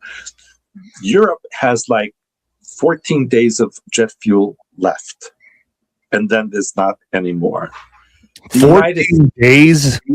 Yes, and that's why you'll notice Lufthansa's canceling flight. All these flights are being canceled all over Europe. I mean, even I warned Laura Eisenhower. I've noticed also, like, even flights here in America have downgraded. Like, there's not a lot of flights anymore. There's like 1 or 2 a day when there used to be 5. I don't know if that has anything to do with it, but I would imagine. There's less than 40 days of supply left in the United States of jet fuel. And the reason is not so much that we didn't produce it, it's being diverted to the military. So that the commercial airlines are not getting what they need. And that's why daily they're canceling flights all across the United States. And even when Iceland Air went to Spain to rescue the Icelanders who were caught in the fires in Spain, they couldn't bring them home because they didn't have enough fuel to lift all those people. They left half the people there. So it's happening already across Europe and Asia, and now it's happening in North America. So I suggest very strongly to people, if you're going to travel anywhere, you better make sure you could drive home or find some land route home. Because if you're overseas, you may not be able to get home for a very long period of time. So that's don't travel right now is what you're saying. I wouldn't take the chance. And so they also told me to prepare for 6 months of food, meaning dried, freeze-dried, or canned, with 2,000 calories per day per person, because over the winter, the supply chain globally is going to collapse, including the United States. The crops are failing. There's not enough food to be produced at all. What we have now, a lot of it was from last year that they held over. And they said that the winter is going to be severe in the growing areas, and that even water supply is going to be low. They also told me that not to count on refrigeration because electricity. Hold on, let me get this right. This is globally, correct, or just Europe? No, this is the United States. This is here and globally. They're fighting within each other. The Democrats are falling apart. I meant the deep state. I meant the deep state, which owns both sides of the aisle. When I say Democrats, I really just mean. But you have to look at it, because the Democrats, there's 2 Democrats. There's the DSA, the Democratic Socialist Party, and then there's the old Democrats. They're fighting now with each other for power, because the old Democrats are realizing that they made a mistake with the woke garbage that happened. They made a mistake with all these things going on in the world that now they can't control. And people like AOC, people like Bernie Sanders, all these people who are promoting communism around the world. That's happening not only here, but in Russia. Now, as you know, I get news from Russia daily basis that I have to translate and decide if I should send it to the appropriate people. And I'll tell you what, they're turning against Putin, even in the Russian internal media, and they're glorifying the USSR. And they're saying, for example, 2 days ago, I got a message that said that for an average person in Moscow to save money to buy a home or an apartment will take them 84 years, the way it is now. Jeez. And they said, remember, in the Soviet Union, housing was free. So they're pushing to go back to the Soviet times. And here's another warning for Europe. Well, you already know. Remember I told you that they were going to nuke Ukraine. And now they have discovered the drones hitting Ukraine are filled with uranium. And so they're slowly irradiating Ukraine. They also found drones in Germany, in Leipzig airport, from Russia, filled with weapons. Now, there's also intel that Russia and Belarus are planning to invade Estonia. They're going to test NATO. They've already tested off the coast of UK. They've been firing weapons off the coast of Russian ships off the coast of UK a few weeks ago. And guess what? The UK did nothing. They looked at them and did nothing. A missile hit Poland last week and killed 2 children. Poland did nothing. Do you understand? Yeah. One's doing It's against it. So this is Russia testing NATO, testing EU, and they're like, oh, they're not doing anything. Let's do some more. So Finland, Estonia, Moldova, Poland, Romania, you better watch out because you're on the line of fire, and they mean business. What about Israel and the Middle East right now? I mean, I've heard that it's going to kind of be kept under a lid until after midterms. Listen, then it's going to pick up again. It's going to pick up like gangbusters. No, it's going to happen immediately. I'm not going to tell you how I know, but I know that Israel is planning to destroy Iran imminently without the United States. I was told we don't need the United States. We don't want their weapons. We don't want their money. We can do everything ourselves. Well, then why didn't they do that from the beginning? Well, what they need us for then? Why don't they just do it from themselves in the beginning? Because what U.S. gave them in the past allowed them to get to this point. So now they got to this point and they don't need anybody anymore. But here's the interesting point. In other words, Benjamin Netanyahu is going to step right over Trump like no problem. Well, let's put it this way. There's a lot going on behind the scenes that nobody knows about. Trump says one thing in public and does something else behind the scenes, as you know. And the Ayatollah, I call him the gay Ayatollah, the son of the one. He's not conscious. He never was conscious. All these reports that he's making statements, he's not even in Iran. Okay, he's not in Iran, and he doesn't even know his name. He doesn't know he's the Ayatollah. I'm telling you, it's a big farce going on over there. Wow. Which is it? It's a farce from the Farsi people. That's hysterical. Anyway, so that's a good one. All right. I just invented it right now. Feel free to use it. And then the next thing is that they told me the war with Ukraine is overlapping now with the Middle East war. And Ukraine attacked an Iranian vessel in the Black Sea.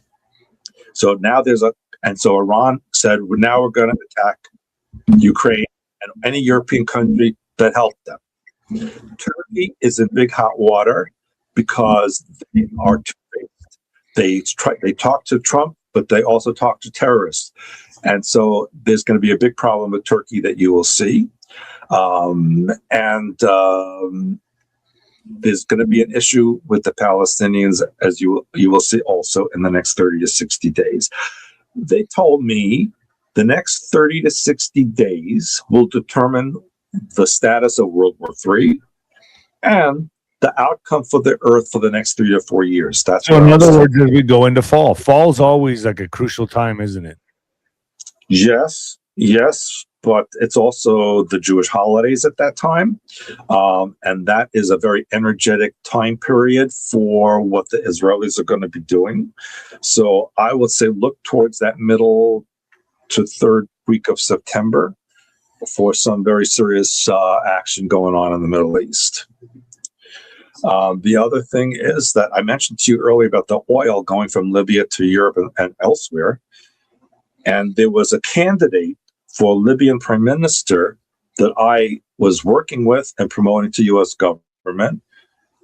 But the U.S. government instead promoted the current prime minister, who's a dictator. And I said to them, if you do that, there's going to be a civil war in Libya. And guess what? There's a civil war in Libya now. They're blowing up the refinery, all the oil that we were supposed to give to Europe. Now the refineries are on fire. And so, interestingly, the drones came from the Mediterranean. Who fired those drones from the Mediterranean? To Libya. Something's going on there. See, there's a whole underside of events going that is not in the media. The media is still under. Yeah, and I know they're going to be used big time coming into the midterms to make Trump look like a dictator, a tyrannical dictator, that he's trying to steal the election. They're going to really go after Trump. They're going to be putting all their resources towards Trump coming into fall, correct? Fall into winter. Okay. What do you have to say? What's your view? What are you getting from? What are you getting briefed on regarding America going into the midterms? And be kind of vague on YouTube because we're coming into a very critical time right now. So I got to be careful. So just what you can say vaguely. Vaguely. How about there's not going to be midterms? How about that one? So you're that's what Wano Saban says. It's going to be delayed. Is that what you're saying? There'll be a national emergency declared. And when that happens, the president has some power. He doesn't need Congress to determine anything because it's a national emergency. And that's what happened in World War II, by the way. It was never undeclared, by the way. And so when that happens, there's no election because you can't change horses in midstream. So that's what's going to happen. That's why Trump says, I'm not worried about the midterms. He doesn't care about them because there's not going to be any. And how long do you think this will last? How long will this delay? Because we're going to have elections again at some point, right? I mean, so what, 2027, we have new elections? How do you see this playing out in your perspective, Stuart? It's going to be a good 2 years. It's going to be 2 years because, look, if there's no food and there's no electricity and there's war going on, that's a big problem. People can't go anywhere and they can't get supplies. That's an emergency. And if there's quakes going on, so when they told me when the ports in the West Coast are completely destroyed by the earthquake with Long Beach and so on, there's not going to be any supplies coming in. That's of course not, right? Yeah, you know. So you think this earthquake's going to hit around fall? They said 3 to 6 months. 3 to 6 months. All right. Okay. And you already see volcanoes going off in Italy. Yeah. And usually when that happens, within a few months is one in California. I've heard, Yellowstone is something we need to be watching too. Bo Pony's come on and said, man, that's where it's going to blow. I mean, a lot of people are saying that. That'd be the end right there. If Yellowstone goes, we all go, man. Like, that's done. It's a game over. Well, the Russians, when I met with the Russians in Istanbul in 2023, when I led that delegation with Laura Eisenhower and so on, and space director, the first thing that came out of Kamarin's mouth was, he was a right hand of Putin. He said, all we have to do is put one nuke in Yellowstone at the end of the United States. So I said, that's the end of everybody, because that volcano, the ash will go around the world, and that's the end of Russia too. He says, yeah, we know, but we can't let U.S. win. Wow. Yeah. So it's not pleasant. So you're saying right now, as we come into fall, I mean, we've done this, probably. I've always said fall is always the most critical time in as we come into the deep state war with everything. It's always fall, Red October, the whole thing. Yes. You're saying this fall, especially, don't travel. Like I'd what? say Stay home. right now. Right now, I wouldn't want to go get on an airplane and then get stuck on the runway because they decided there's no fuel. There was an airplane that went from was it Houston to New York or something, just last week, and 30 minutes before landing, they said we have to divert. We have no fuel. Why would they land if they have no fuel? That makes no sense. First of all, why would they take off if they knew they didn't have enough to get there? That makes zero sense to me. Because they're trying to scare people to not travel. They want people to be so upset, so frustrated and annoyed they don't even bother to go anymore. That's what they want. For what? To keep us locked down? Well, it's not a lockdown. It's just like stay where you are, stay home, so we don't have to worry about you. Right. So the next move would be lockdowns, right? I mean, that's going to be what the next move would be if they're trying to keep everyone. They're not going to lock you down. That I know. They're not going to lock you. They learned that lesson. It's not good. They're not going to do that. They're just going to encourage you to stay home. So are you telling me and telling my audience this is going to be the most crucial, critical, craziest winter or fall ever? 2026 fall, winter is going to be one for the book. That's what you're saying. Yes, sir. 3 to 6 months, you'll see everything what I'm telling you happening. And that was emphasized to me more than once. I just don't know how someone can predict a natural disaster. It's like, how do they know? I guess they have the technology to read how do you predict 3 to 6 months there's going to be an earthquake? How do you know that? Unless it's a weapon they're using. Well, some of it is. I tell you, if there's no aftershock, it's a weapon. And so they did tell me where things were going to happen, and they happened, and there were no aftershocks, so I knew they were weapons. But I also knew that there's EMPs being shot at various locations and causing the quakes naturally to occur from the energy. So what's the biggest threat? I know it's going to be kind of like a domino effect, right? But like you're saying, the biggest threat right now is the natural disasters, the earthquakes, or is it all just going to be rolled into one? Everything right now it's going to happen all at once. They're calling it a climax. Yeah. They're calling it a convergence, meaning everything happening at the same time, naturally, unnaturally, enhanced, all simultaneous. That's what they told me. It's called convergence, and that's what they're doing, and that's what's going to that is happening now.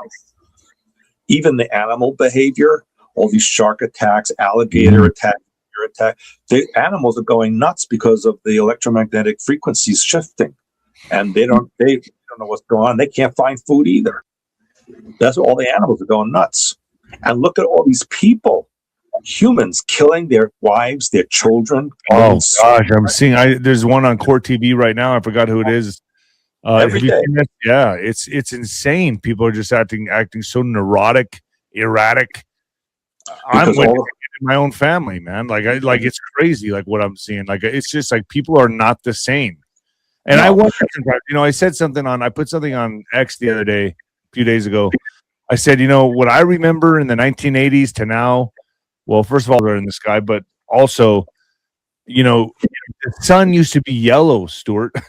I remember when the sun was a golden corn looking yellow, like a yellow sun, and now when I look at it, it just looks like a white, bright, pulsing light, just like it's never. And sure, sunset, it gets a little yellow, red, it goes down, but during the day I remember it used to always be yellow. And maybe I'm not remembering correctly, but that is what I remember as a kid, staring at the sun and like looking at a yellow sun. Now it's not like that anymore. What is that? Well, that's because of the gamma rays affecting the energy of the sun and creating storms on the sun and changing the internal heat structure of the sun. So it's changing the qualities, and that's why we're having auroras even in warm weather when they always used to occur in cold weather, because there's no stability anymore in the solar system. And the Earth is also moving slightly further away from the sun. And so, despite what the media is calling for, the Earth will eventually cool off to create another ice age. You know, the flat earthers are going to have a field day with this one, Stuart. Well, you know what? The flat earthers, the only thing that's flat is their head, because there is no We're going to have a field day with this one. There's no such thing as a flat I Earth. got all kinds of audience. My audience is, I got them all. I'm sure. Me too. I understand.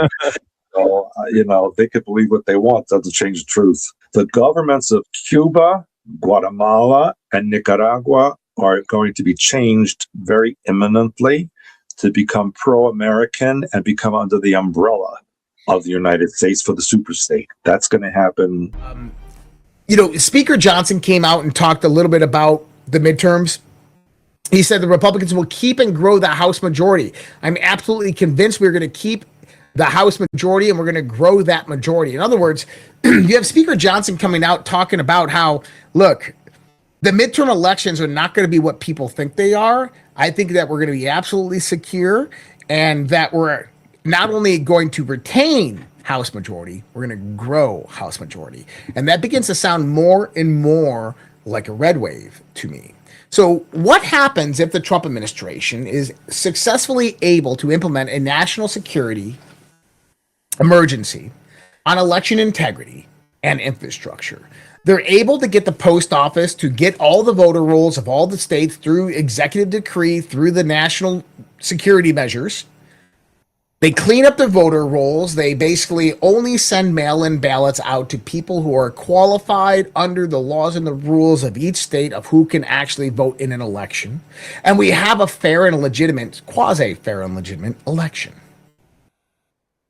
What happens when we have supermajority? That would be the best type of scenario we have, is where we get over 60% of the Senate and we get 2/3 of the House. Supermajority. Haven't had that in over 100 years. Is it possible? It's possible. But things have to happen. People have to get active. We can't have poor turnouts like we did primarily through the primaries. There's another part here that is very interesting. The Democrats are broke. I've talked about this for years. Act Blue is under criminal investigation. You have many different candidates around the country who are Democrats who are no longer seeking election. They're incumbents, but they don't have any campaign funds. USAID, the money circle of how money would flow overseas to foreign NGOs and then back through private infrastructure into the coffers of different politicians' campaigns, has been shut down. We've seen tons of different Democrat candidates being taken down through scandal after scandal. In other words, we're potentially watching the end of the Democratic Party. It's either going to be this election or the 2028 election that this is going to occur. With that being said, we are moving into kind of uncharted territory that we, the American people, begin to mold and transition our country into that vision that we've always sought and that we've always believed in. But with the Democrat Party, the radical Democrat Party, going further and further left, but potentially being on the verge of collapse as it is known today, this brings about a prime opportunity. Is there going to be the rising up of a third party in the United States that is going to take in the vacuum of voters from the fall of the Democrat Party, of those who don't want to go far radical left? My belief? Yeah. And it's already happening. And I believe that that's also movement warfare, that it is a socially constructed and engineered movement to drive people to an alternative to MAGA, an alternative to Trump. And that's why you see a lot of the friction and division within MAGA that you've been witnessing over the course of the last few years. Thought that would go pretty well. Okay, this is where it gets good. This is a clip that I shared the other day, and I'm going to bring this up again because this part of the show is where things get a little interesting. And I want to show you a narrative that's being set up by the Trump administration. It's the context of the drip drip and where this drip drip is heading. And I don't know if these people are watching my show because I seem to be the only one fucking talking about these things. I seem to put them out all first and then other people copy and replicate, but let's listen to it. Let me put it together. You've got the Biden campaign develops the theme that we're going to call the Hunter Biden stuff Russian disinformation and conspiracy theory. Then you're going to have 51 intelligence analysts go out and write a bogus letter saying, don't believe the Hunter Biden laptop, even though the FBI has it and has corroborated it. And then you have the intelligence community going out and discrediting long-term confidential human sources who have been providing information, some as far back as 2008. So these are long-term, reliable, confidential human sources. And they're putting their body in front of any criminal investigation. And then remember what the IRS whistleblowers told us a couple of years ago? They kept trying to bring a criminal case against Hunter Biden, and the deep state wouldn't let them do that. This was a 360-degree protection racket for the Biden family. And law enforcement and intelligence, which is supposed to be politically neutral and about the facts, ignored the facts and played the politics. Okay, I had to get rid of a troll there. The Biden campaign developed the theme that we're going to call the Hunter Biden stuff. No, it's not working. Okay, there we go. I had to moderate YouTube over there, so no worries. Let me get my scroller bar over here, back over here. Where are you? Okay, there you are. Okay. My monitor system's a little messed up. Okay. So what John Solomon's saying there, he's talking about how there is 14 various different confidential informants that came forth to the FBI, basically throwing Biden under the bus, saying that this is one of the most corrupt people in the world. You cannot allow him to be a candidate for president of the United States. And instead of actually moving forth with the information, the FBI shut it down, created their own counterintelligence operation known as Round River, which is a moat that protects the castle. And then they labeled all of these people, plus all of the various different Republican influencers, including President Trump, the current president of the United States at the time, as basically disinformation agents for Russia. Well, then going, and this is the important part, in the counterintelligence operation, going and listing the names of companies and people who they believe were victims or targets of Russian disinformation, and who should be, any information coming at them should be as a target of disinformation from these disinformation agents. In other words, they become protected from investigation into these matters and means. Now, over the last few days, what I've been saying is what you're seeing in the declassification that is being set up is the drip, drip, flood. Trump a few weeks ago came out, addressed the nation. One of the things he said is that we see the 2020 election influence in interference just as a China thing right now. Nobody's looking at the financial circles of China during that point in time and who they were funding. But what happens when the various different NGOs that were associated with the DNC and the Democrats and Democrat candidates, that were associated with BLM and Antifa, were associated with the Summer of Love that rose up in violent riots across the United States of America, have ancillary funding models that directly come from China? Now it changes tones and context. What happens when various different politicians are directly connected and affiliated with these NGOs or with the corporations and private companies that were driving this money in? What happens when we start to find out that various different NGOs were funding the mail-in ballot scam that happened during the 2020 election that goes back and directly associates with the country of China? Again, number 3 is what begins to happen when you start to see that counterintelligence operation ran by Christopher Wray under Donald Trump that labeled Donald Trump, or Andy McCabe, Donald Trump a Russian spy, that labeled Jeff Sessions a Russian spy, that when Wray comes in, he runs a counterintelligence operation to protect the Bidens, the DNC, the Democrats, and various different companies. What happens when those companies become associated or criminally complicit with China? Why does that matter? Because it brings new context to what Donald Trump was saying when he addressed the nation about China interference and influence. Because when he comes out there, states it, we can prove it undoubtedly right here, China influenced and interfered in the 2020 election. And now what happens is all of the evidence starts to show that, hey, these people colluded with China to steal the 2020 election. And that becomes, and just like that, I guess Mike Benz must have been watching this show this last week, because now Mike Benz is saying something similar. He's not putting it all together, but I want you to listen to what Mike Benz says here. because he's putting together exactly what I've been saying pertaining to Round River. Some details about it that are more speculative than you can rely on. But the more I read the piece that you published and saw what Cash submitted to Chuck Grassley, there are several levels of this that are concerning almost beyond belief. So obviously the first family itself was taking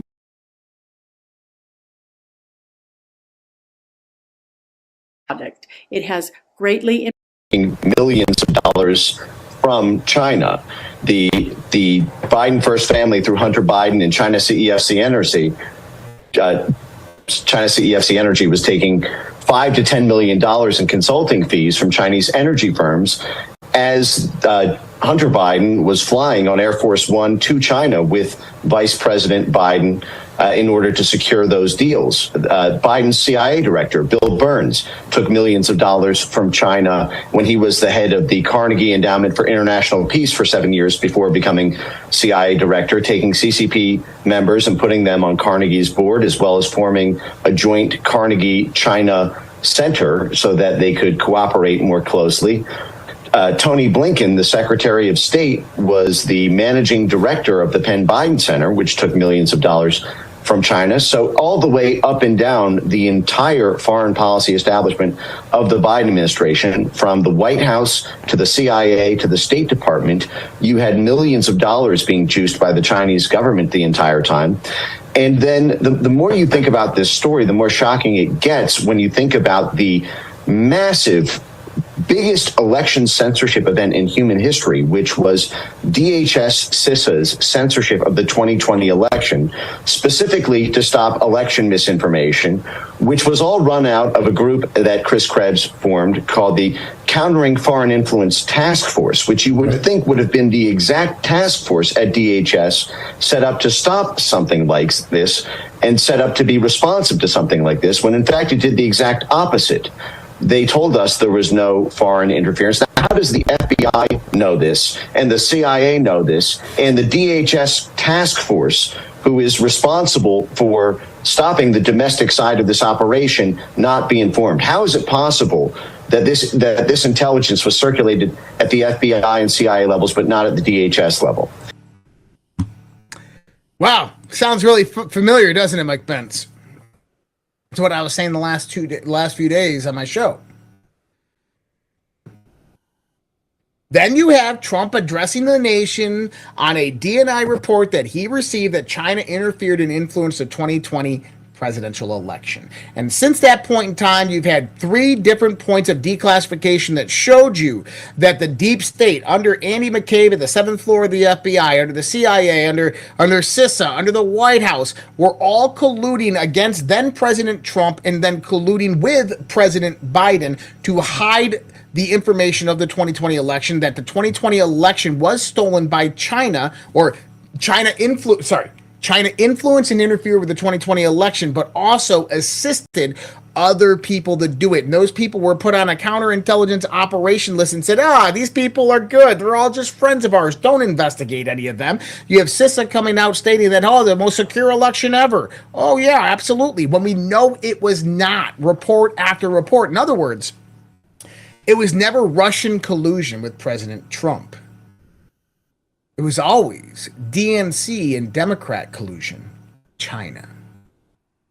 That's going to become a big phrase that's going to come about over the course of the next few months. The DNC and China collusion, not Trump and Russia. That's the truth. And what you're going to see is you're going to start seeing the money connection to the DNC, to all these various different corporations and companies. One of the things that you're going to see through the Act Blue investigation is they talk about foreign donors into Act Blue, which is illegal. What do? They spoof various different DNC donors' credit card numbers without putting the last 3 in. They've created private companies to go out there. These other ancillary foreign organizations would fund those private companies, which then would flow money into the Democrat coffers. Guess where you're going to find a lot of that money came from? China. It's coming, guys. And see, people are mad at Donald Trump. Like, why didn't you release of the information pertaining to 2020 election fraud? Because you can't. Not yet. You have to you have to show everybody everything. Allow them to begin piecing it together to construct the larger narrative that happened. And then boom, when the crescendo happens, when the floodgates open, people were well informed. When the Trump administration comes out and goes, oh, in the 2020 election, fraud, this is what we have. Dominion voting machines, Smartmatic software, Venezuela, Iran, China, the UK, Italy, they were directly involved in this. And how did it work? Oh, well, money was flown through these NGOs, and then these NGOs utilized their connections to these people, and then this ties back to the Round River. It'll all be interconnected. That's how this is going to come about. And this is why the big flood part is that big reveal, to where everyday average Americans who are taking this in, they're like, oh, March Toll, that was an interesting operation. Why did they do that? Oh, we have Round River, though. That's pretty damn crazy. But then when all of this comes up, it's all going to come together, and they're going to be like, oh, I get it now. President Trump reminds me of a friend who has a sister who is a drug addict. And she borrowed money from all her relatives and friends and everybody until the well went dry, and they wouldn't lend her anymore. And now she says that she won the lottery, and she's going to pay back everyone with interest. The problem is, she didn't win the lottery. It's delusional. The same thing is happening with the fake President Trump. This has been going on for a while now. He says he's got $18 trillion in investment promises from around the world. This is just not true. It's not happening. Nobody's investing anything. Then he says he's got $18 trillion in revenue from tariffs, when in fact his revenue is $238 billion, which is not even enough to cover a month's deficit, trade deficit, or budget deficit for that matter. And now we're seeing some similar delusional behavior as far as Greenland is concerned. He thinks that somehow by grabbing Greenland, which is part of a NATO allied state, that it's going to solve all his monetary problems because they've got all these rare earths. Again, the problem is, even if they do, it'll take 7 to 8 years to develop, and he's got bills coming due on January 31st, so it's not going to be on time. The same with Venezuela. He says, oh, we got all this Venezuelan oil. Yeah, all right, they've been stealing oil tankers, but guess what? U.S. has also had oil tankers stolen from them in the Middle East, so that's not working. And the big attempt to grab Iran's gold, has failed. The real reason for this failed color revolution in Iran was, as I wrote in my weekly report, to grab the Persian gold hoard, which is apparently huge. It's more than the official reserves of the entire world. And remember, the official reserves are only gold that was recognized by the Western financial system and has their stamp on it. It's not the real amount of gold in the world. In any case, the rest of the world is not accepting any more IOUs from the United States. They want payment in physical silver or physical gold. And the fact that they failed to grab the gold in Iran means they're desperate. I don't see any way out of it except one, which is to accept the Dragon family offer of $100 trillion. This would be used to finance the Jubilee, to cancel all debt, public and private, in the West, to finance a huge rebuild of U.S. infrastructure, for example, a high-speed train network connecting the whole country, all sorts of things. And also, we would promise that we would cancel all debt, public and private, and everybody would become the owner of their current residence. And landlords would be compensated with the equivalent in rent. And as you know, it's been pointed out, people who actually own their own houses and paid for them will be given an extra reward in the form of ownership of corporations that will be confiscated from the satanic oligarchs who stole it through central bank fraud. So all that is going to happen, but in the meantime, we still have this delusional megalomaniac who thinks he's Donald Trump. Uh, he's trying to invoke the Insurrection Act, and uh, here you can watch the head of the Israeli Homeland Security. Remember, Homeland Security's headquarters is in Israel, and we have Christine Noem in this clip. You can watch her talk about what this means is they want to use the military to shoot American civilians in order to impose a dictatorship ruled by their fake Trump. That's what it means. Uh, and unfortunately, there's people also working against legitimate law enforcement to try to create a crisis to justify this military takeover. I do believe we need a military takeover, but not one controlled by the satanic Zionists. And you can spot them because they're the ones who are covering up all the Jeffrey Epstein files because they're in them. So, anybody like Pam Bondi or anybody in the current regime that you're seeing on your screens does not belong in public office. Okay? Now, another thing that's going on is just like when the Romanian regime fell with Ceausescu, he kept ramping up repression and ramping it up until him and his whole family ended in front of a firing squad. And we're seeing similar repression in the United States. And, for example, I'm pretty sure that the creator of Dilbert, Scott Adams, and we know that, Jonathan Greenblatt, the CEO of the ADL, is going after people like Tucker Carlson and Candace Owens. And as a result, I've been told that a death warrant has been placed on him and trying to suppress the truth. So another person who I've heard a death warrant has been put on is Lindsey Graham, because he's been calling for the assassination of Vladimir Putin, the sitting head of state. So this is not issued by us. This is issued by someone else. I'm not at liberty to discuss who they are, but they told me that such warrants had been issued. So, the battle is going on, but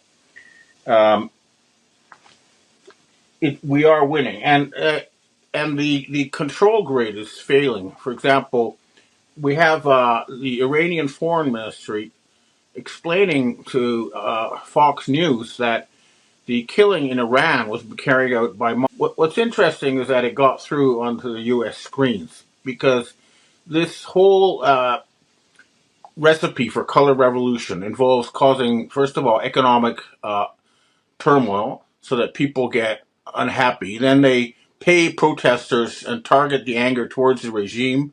And then they have people shooting both the police and the protesters to try to get them to fight each other. And they tried this, and instead, what happened was the Mossad snipers were taken out, and the Iranian armed forces were able to protect their country and their people. And of course, you won't see that on your Western screens because, unfortunately, these criminals still control the mega corporations, and that's what needs to be taken away from them. We need to remove their control of Google, Microsoft, all the big high-tech companies. They need to be removed from that control.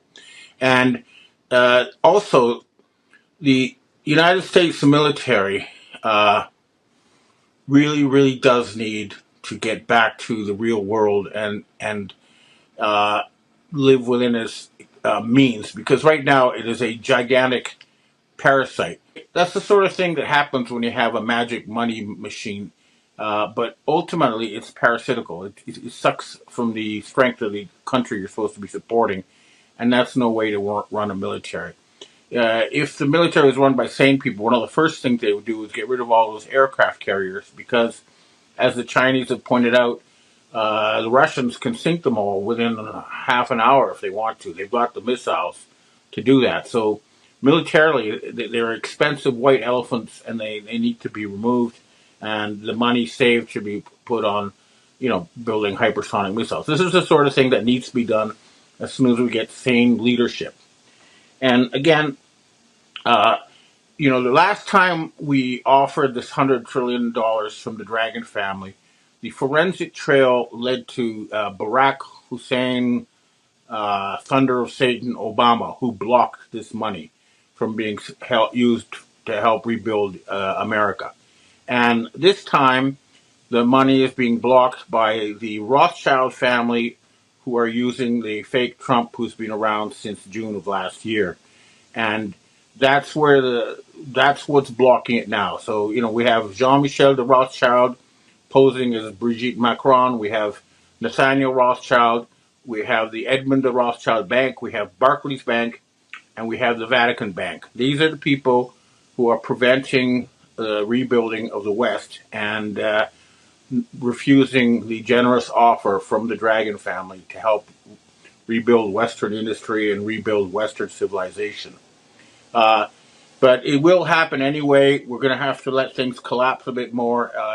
It looks like Israel is being abandoned. Ehud Barak has been spotted fleeing the country. Benjamin Netanyahu has left. And I was told by the Iranians that the satanic, racist state of Israel is going to be replaced by the nation state of Judea, which will be a multi-ethnic, multi-religious state, and that the temple will be rebuilt once Judea is established. And the Jewish people will be freed from thousands of years of satanic slavery. This is, to the U.S. military and to the law enforcement agencies. Next question. Hi, Ben. We'd like to get your thoughts on the current mayor of Minnesota. You know what? I'm going to skip on that one because I don't have enough knowledge to give you an informed comment, but I will try to do some research on that and talk about it in my next weekly report. Next question. Hi, Ben. Weekly, you tell that the Chabad death cult is going to be removed, but could you list the names of the individuals running this cult and where their operations are conducted from, if you are aware? I believe that you could actually look it up online. They're openly listed, and the names are available. But what you have to understand is that Chabad are the army, the brain control army, but the real leadership is the Octagon Group, the Rothschild family, the people who control the World Economic Forum. But Chabad centers, they for years they say, "Oh, we're just a harmless Jewish group. We mean good," but the reality, as can be seen in their own writings, is that they have been working to kill 90% of humanity. But again, it's all public information. Just look up Chabad, and you'll find a list of all their locations. Next question. Hi, Ben. Apparently, there's a video by Stuart Swerdlow being interviewed by Nino Rodriguez. States they are wishing to make 3 super states, Russia, China, and the U.S. They are very much pushing the synagogue of Satan to be in charge as they speak about some sort of dome. I have zero desire to be ruled by no-hide laws up here in Canada. What are your thoughts about this? That's not going to work. This plan will fail. We are definitely headed for a multipolar world. So it'll be like any village where we have certain rules. You don't go into your neighborhood, and we all get together to deal with things that we share in common. But it's not going to be some kind of centralized dictatorship like these people are planning. That 3-group idea is not going to work. And personally, since you're in Canada, I'm pushing for Canada to liberate the United States and restore democracy there and good government. I want Canada to take over the United States. Next question. Ben, we have our last question for today. Since famous entertainers are usually compromised with unpleasant circumstances to make them servile, is it possible actor Timothy Busfield acted against his handlers and is being exposed as punishment? Any evidence that he may be helping the White Hats? you have to judge from what he's saying. If he's been talking about pedophiles and stuff, then yeah, he's been targeted. But I don't know the details in this case either. Okay, well, that's what I have to say for myself. Was a year that saw a lot of progress in dismantling the satanic globalist elite. They are very, very close to losing power. And if we play our cards right, we should be able to have a new Bretton Woods type agreement this year.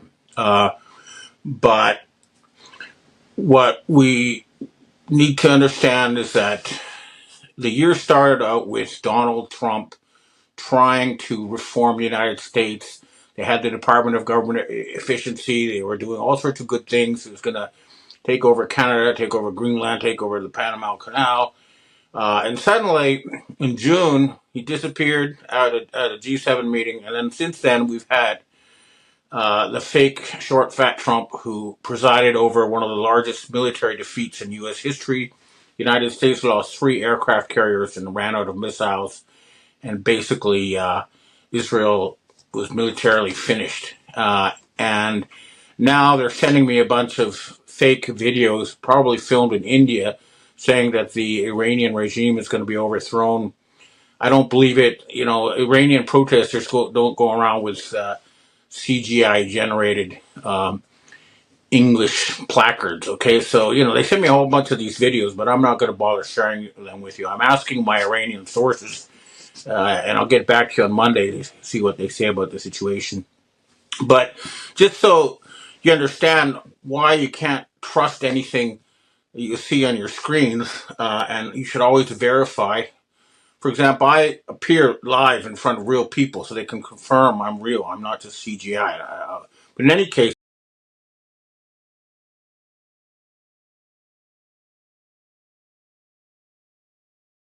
so there's a lot of faker out there, and the last leaders of the failing rules-based world order are lying through their teeth about the real situation. They're faking their economic statistics, and that is going to lead to their downfall.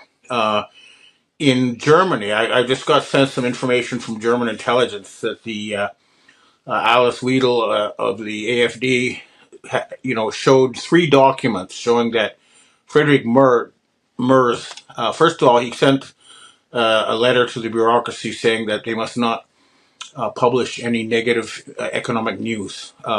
So they're ordering them to lie about the real situation in Germany, which is awful.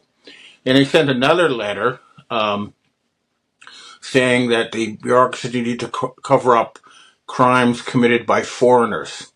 And then there was a third letter she presented showing that he was soliciting bribes. So Merz may be the first to fall, but we'll see. In England, Keir Starmer was also found to be taking orders from the EU to bring in foreign criminals to cause chaos in the UK. So again, he may also fall. We will see which one falls first. Although maybe my bet is with the French, because the French are taking serious action, especially the farmers. Take a look at this government buildings completely covered in manure in France. It might be that Brigitte Macron, i.e. Jean-Michel de Rothschild, who's probably the head of the snake, is going to have to go, and then all the dominoes will fall. But also in the United States, the fake Trump, he was overruled by the Supreme Court on sending in the National Guard, and they told him the only thing he could do now was to invoke the Insurrection Act. So this could be a civil war in the United States, but my message to the armed forces of the United States is that your commander-in-chief, Donald J. Trump, was replaced in June by a fraud, and you must not obey that person in the White House. It's not your president. And you need to set up some kind of emergency government to help the United States through this transition. Now, I was also going to call for the arrest of a bunch of people, but I think I'll let Archbishop Carlo Vigano speak for all of us when he listen to him, you know. And Archbishop Vigano, I've heard that someone is taking action. There was an explosion in Switzerland that killed over 50 people. And I was told that a very senior member of the globalist elite was killed in that explosion. We don't know who it is yet, but I'm willing to bet it's Larry Fink. But I don't know. I don't have any inside information. All I know is from the CIA that a senior globalist was blown up. And we know that a lot of the globalists are all gathering in Switzerland right now because their financial system is falling apart. They are facing bankruptcy. The entire private central bank cartel. They've run out of gold, and they only managed to keep revive the government, the U.S. government, after 40 days of being shut down by laundering cartel narco money in exchange for silver, and they use that silver to pay the Asians. Now the Chinese have cut off silver, and I don't see how they're going to get past the end of January. We'll see. But remember, the Dragon family is standing by with $100 trillion to help rebuild the West as soon as they get rid of their satanic infection. And take a look at this. If you don't think this is real, take a look at this plaque from the Satanists honoring Minnesota Governor Tim Walz. So you see, the West is satanically infected, and it has to be cured, and that's what we're going to do this year. And there are many ways we can do it, but what each of you can personally do who's watching this is to take your money out of the stock market, get cash, buy real things, try to use this cash as much as possible, but get your money out of their fake financial system. That's very important. That's what you can do. But at a higher level, action is being taken, and a lot of people are going to be removed. We're sure of it. And then we can start.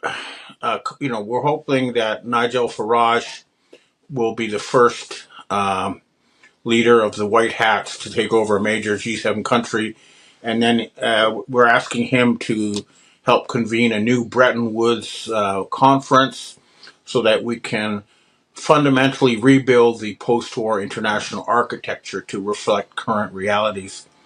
We are also calling for a jubilee, a one-off cancellation of debt, a redistribution of assets that were stolen from the people through central bank fraud. That means each of you should get the equivalent of a house, as payment for what they've done to you. And we're also, saying we need to set up a future planning agency so that we are not outcompeted by the Chinese who have such a system. We need to improve our system of economic governance. Right now, it's run by Satan-worshipping pedophile elites who are blackmailed and who only wish to enrich themselves at the expense of others. They are not trying to, build a better world. They're just trying to enrich themselves at the expense of us. That's no way to run an economic system. We need to hire the smartest people who work for you to make your life better the way you want it to be. That's what we're fighting for. So let's try to do it this year. This has gone on long enough.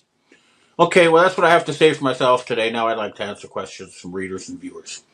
Hi, Ben. We have our first question for today. What are your thoughts on the silver export ban from China starting at the beginning of the new year?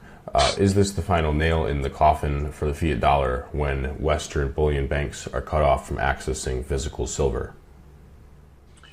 It could well be. As I said in my talk, the idea is to remove the Khazarian mafia from control of the world's financial system, because that's what decides what we as a species do in the future. And the key to breaking their control is to insist on physical assets and not their paper or their digits on computers. And this is what the Chinese seem to be doing, cutting them off for anything that's real, and then their whole fake thing will just evaporate. We'll see. But you personally should invest in real things.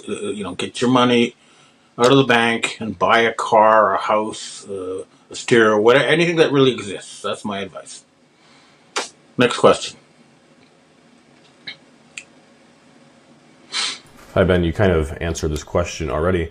It looks like a large amount of billionaire investors are pulling out of stocks, citing overvaluation.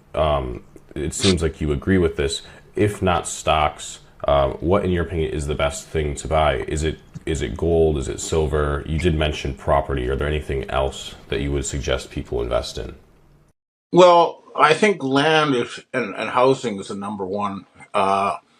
And farmland, so you have a supply of food, because at the end of the day you can't eat gold and you can't eat silver, and there have been times in the past where no matter how much gold you have, just things that are long lasting. If you don't have a lot of money, maybe just buy a brand new state of the art washing machine or whatever you can afford, but just get something that's real, that will personally improve your own life. That's what I suggest.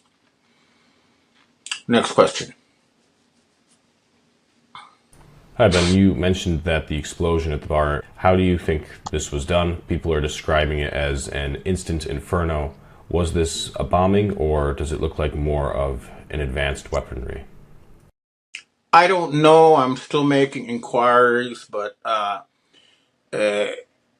my suspicion was that this was aimed at a specific individual. And then when I asked my CIA connections, they said a very senior member of the globalist elite was eliminated, and I guess Larry Fink, because either Larry Fink or Bill Gates are prime targets, because they were recorded saying they have a strong interest in going after these individuals. But I really don't know.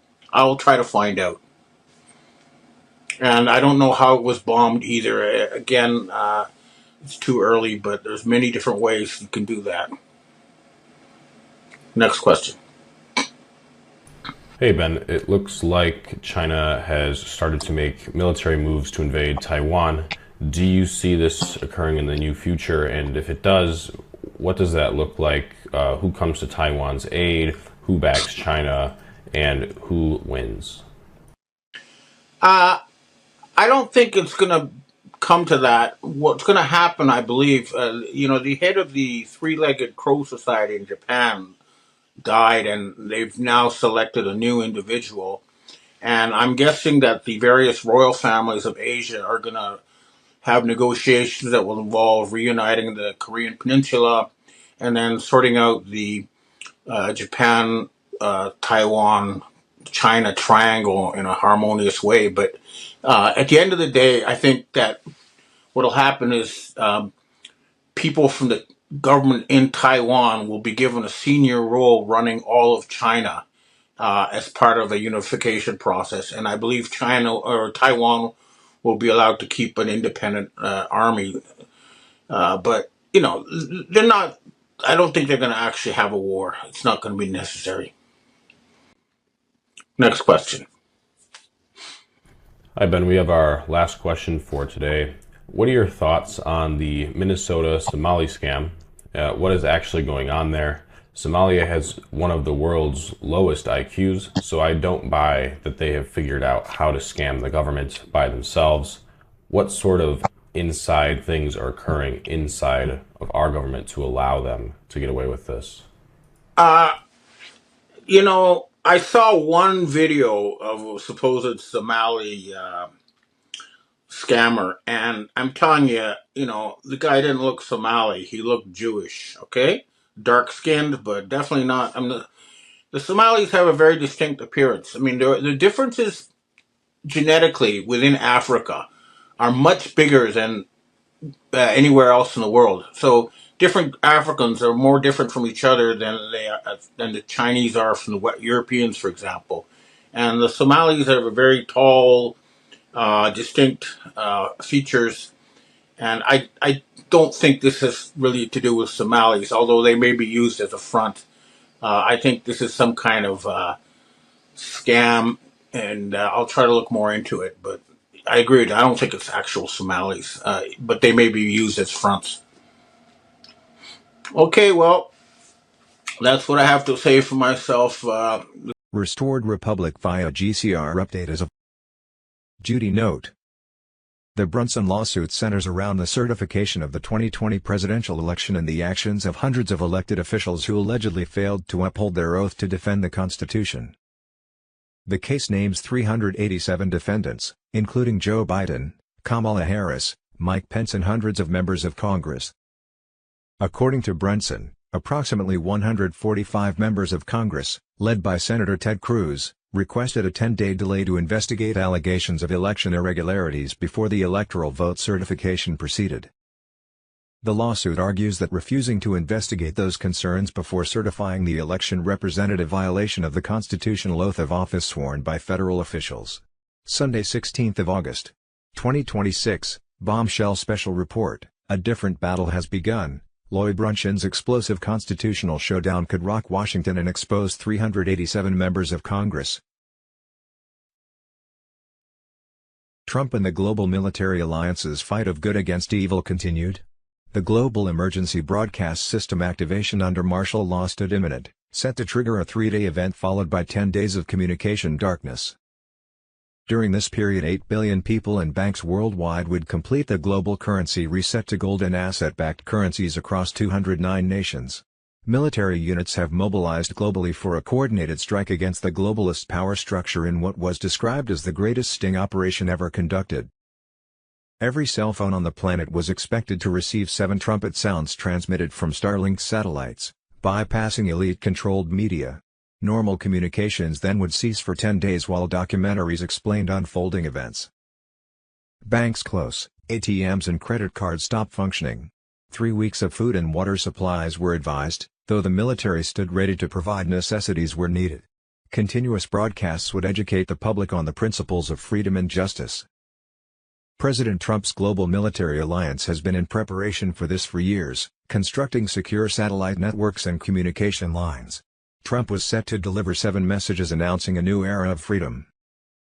More than 500,000 arrests of treasonous pedophile deep state globalists proceeded worldwide. These actors long controlled the global financial system, steadily eroding freedoms in service of the New World Order Depopulation Agenda 2030 while claiming the right to rule. The alliance has countered this since the Lincoln era, selecting Trump to lead the effort. His military alliance more advanced the plan since before the 2016 inauguration. Central to breaking cabal control was the global currency reset, returning taxpayer funds back to the people. The new golden asset-backed quantum financial system of 209 nations was scheduled to go live on Sunday, August 23, 2026, ushering in financial transparency and freedom from prior control. Intelligence further indicated that Obama established a shadow government of radicals through organizations including Organizing for Action and the Obama Foundation, to sabotage Trump, the American people and the Constitution. The senior executive service was weaponized, embedding loyalists nationwide alongside technology companies, mainstream media and academia to form a deep state apparatus. The restored republic under concepts of the original Constitution advanced alongside the GCR. The cabal's financial dominance and ritual abuse networks faced decisive dismantling as the alliance executed the long-prepared transition. What's happening to phones and networks right now? We're talking weird signal drops, random app restarts, or batteries draining way faster than usual over the last few hours. It isn't a technical glitch. Behind the scenes, the largest quantum cleanup in human history was actively underway. Hidden shadow profiles, tracking algorithms and digital surveillance files built by the old system were being permanently erased, along with the old internet. Frequency-based mind control programs have been taken offline permanently. Right now, as devices sync to the new frequency grid, all private data was being migrated over to the UN hackable quantum financial system network. What we thought we knew, but didn't really know and now are supposed to know but don't have a clue. With clones, doubles, made-up movies Hollywood style and Trump's military alliance throwing more popcorn at us, it gets so confusing. Possible timing, 11 Jan. 2021 Stafford Act signed PEDS Act State of Emergency declared which activates FEMA and DHS, DoD Law of War Manual. Executive Order 13848, imposing certain sanctions in the event of foreign interference in a United States election. On Monday, July 20, 2026 at 2 o'clock UTC, the SWIFT protocol clearance keys were permanently overridden. The privately owned central banking cartel was legally and physically severed from individual wealth management in the transition to the gold/asset-backed ISO 20022 Quantum Financial System (QFS) standard entered its non-reversible execution phase. On Thursday, August 6, 2026, at 14:23 EST, Trump signed Executive Order 2026-1947, which declassified medbed protocols, allowing them to be released for use of the general public. Distribution to civilian centers begins in September 2026. On Friday, August 7, 2026, at 3:17 GMT, the Quantum Financial System went live.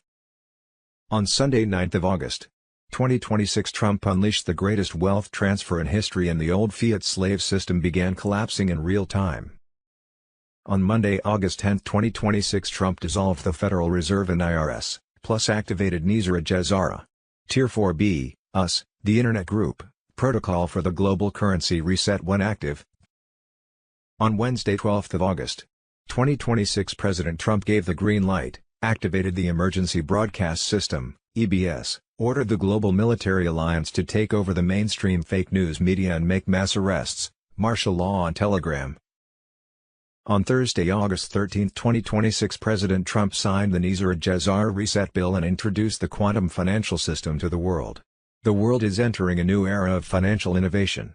One such advancement is the Quantum Financial System, QFS, which is more secure, transparent and equitable for everyone. On Saturday, 15th of August, 2026 at 5:05 a.m. EST, final confirmation codes were transmitted through the QFS lattice. The night the clocks blinked was the night humanity reset. Trump announced complete restoration of human vitality under the restored republic. On Sunday, August 16, 2026, 10 days of darkness prepare the final media takeover. On Tuesday, September 1, 2026, the quantum financial system officially moves to live global sync. Redemption centers open for the general public. Major banking grids begin quiet shutdown procedures as transactions reroute through the QFS network. The Federal Reserve, IMF, and SWIFT systems will freeze cross-border operations while asset-backed settlements activate in real time. On Sunday, 22nd of November, 2026, the new ISO 20022 International Banking Standards will go into full effect on this 63rd anniversary of the assassination of U.S. President John F. Kennedy, November 22, 1963. Mid-February 2027, under Trump's Patriot Wealth Directive, restitution and reparation, R&R, payouts will begin mid-February, direct gold-backed compensation for IRS fraud, vaccine injury, banking theft, and more. Global Currency Reset, Friday, August 14, 2026. It's official, redemption centers will start processing live appointments in accordance with full Jazara protocol during the first week of September, 2026. The schedule is already being filled with authorized, Tier 4B, participants, according to sources within 2US, Nizar and Jazara connected on Telegram. Thursday, August 13, 2026. Bruce, the big call. Bruce said 3 of his really good sources said something major was going to happen on Monday 15th and Sunday 16th of August. We should get notifications then and we start exchanges by Monday, August 17, 2026. Thursday 13th of August. Wolverine call, lots of movement in Reno.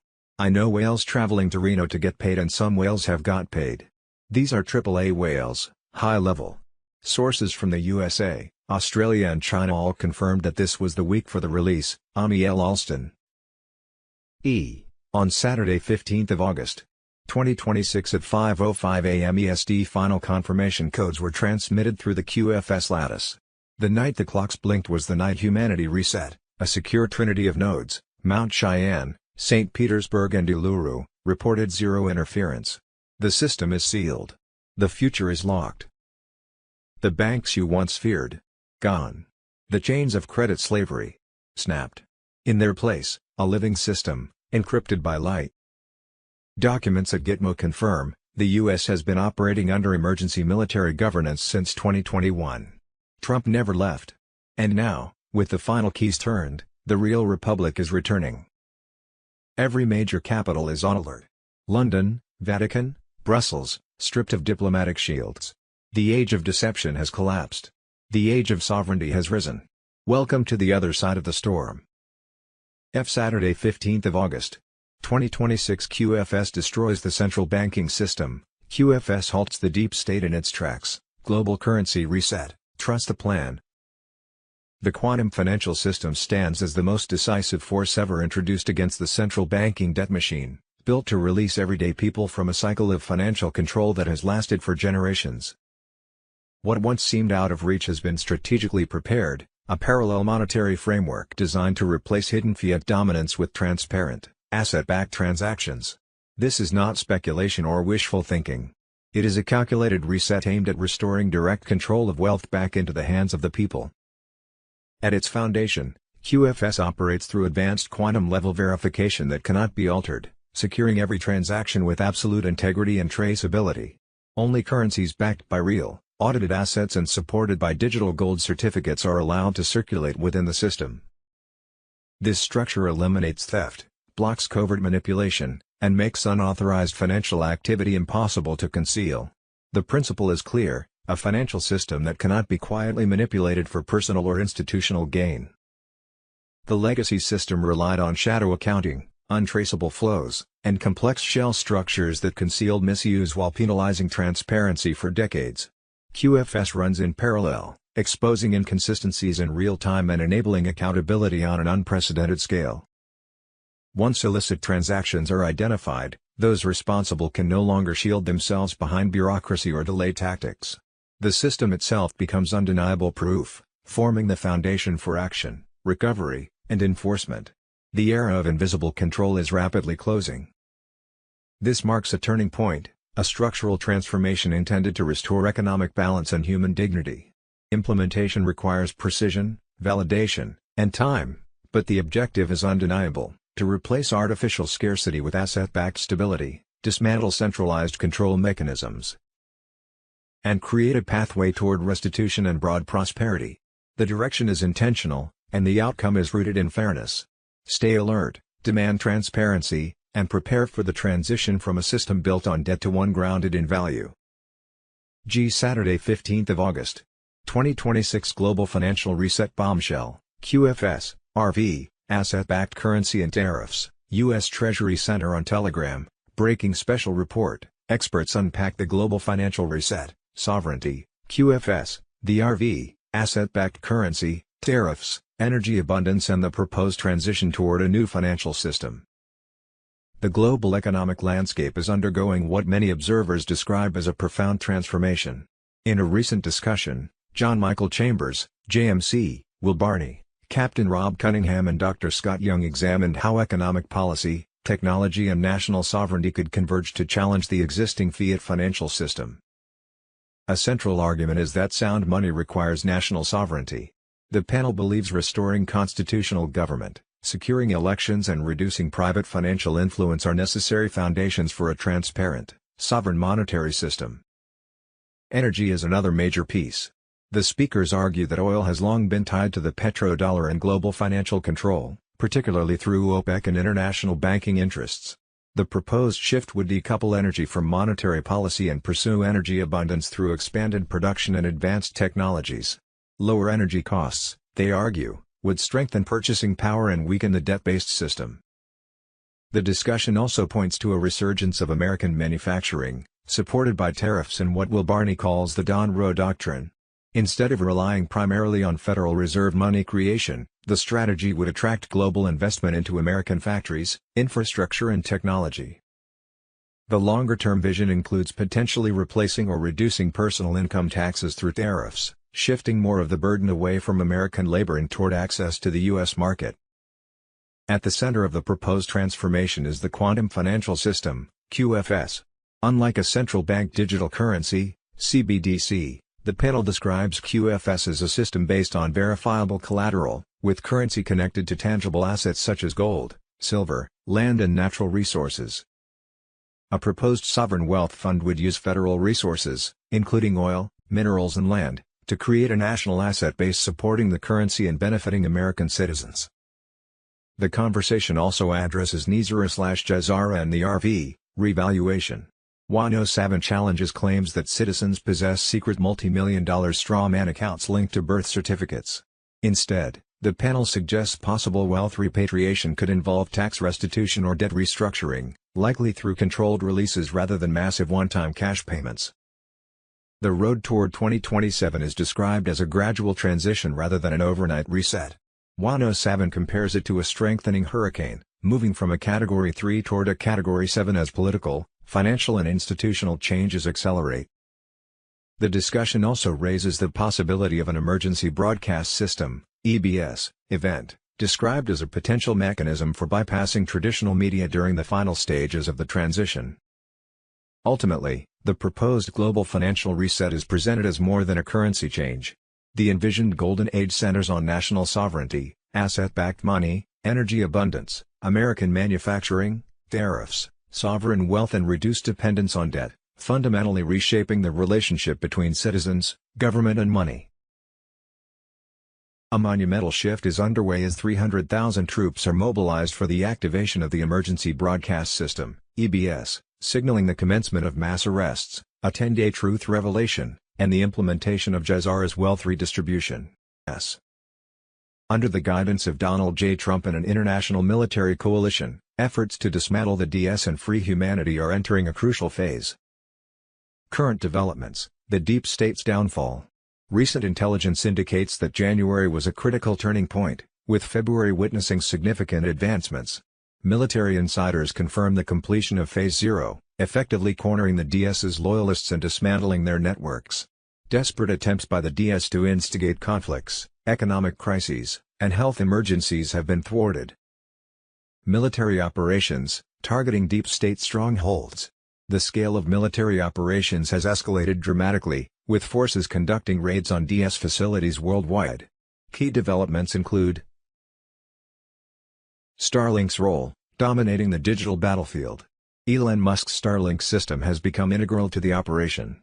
Its AI, Prometheus, has achieved full operational capability, intercepting DS communications and thwarting cyber attack plans. Starlink satellites are reportedly equipped with EMP capabilities, enabling remote disabling of DS facilities. EBS broadcast, a shocking revelation. The EBS broadcast will unveil startling truths, including robotic leaders. Evidence will be presented showing that several world leaders, including Joe Biden and Emmanuel Macron, were robotic imposters, with dismantled units displayed during the broadcast. Secret space programs, footage of military raids on DS-controlled bases on the Moon and Mars will be revealed, exposing advanced spacecraft hidden from the public. Weather manipulation, devices capable of inducing natural disasters have been seized, revealing orchestrated events aimed at controlling populations. High-profile arrests, a growing list. Recent weeks have seen a surge in high-profile arrests, including Rothschild and Rockefeller family members, detained across multiple nations. Their corrupt financial empires are being dismantled. Hollywood figures, numerous celebrities have gone missing, allegedly detained for their involvement in trafficking networks. Media executives, CEOs of major news networks have been arrested for perpetuating DS narratives and suppressing the truth. Jazara activation, a financial revolution. The long-awaited Jazara wealth transfer has commenced, with banks being dismantled and the Federal Reserve neutralized. Key developments include debt forgiveness. Individuals in various regions are experiencing the erasure of debts, including student loans and mortgages. Repatriation of stolen wealth. Trillions in offshore accounts linked to the DS are being returned to fund Jazara initiatives.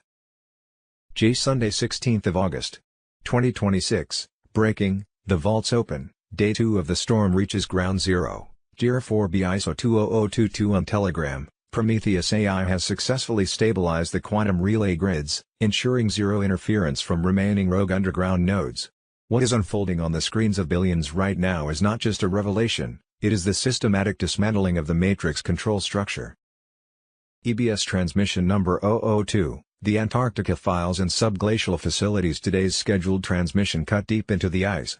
Live feeds and recovered digital ledgers from deep beneath the Ross Ice Shelf in Antarctica exposed joint operations that defied conventional physics.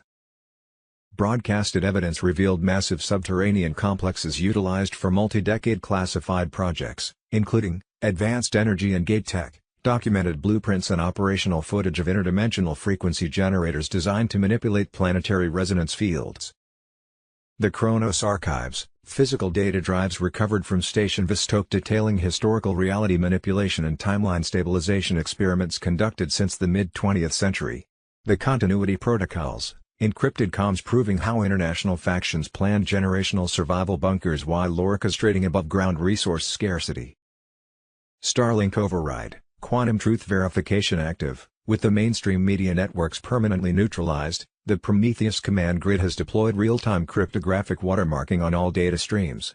Every document, video, and audio recording is instantly cross-referenced against the Akashic QFS ledger, verifying 100% authenticity before hitting public screens. No deepfakes. No counter-narratives. Pure, unadulterated reality. Phase 3. Global asset seizure and technocratic neutralization. As the military tribunals continue their second rotation, Alliance Special Forces have locked down major data processing hubs in Zurich, Geneva, and Silicon Valley.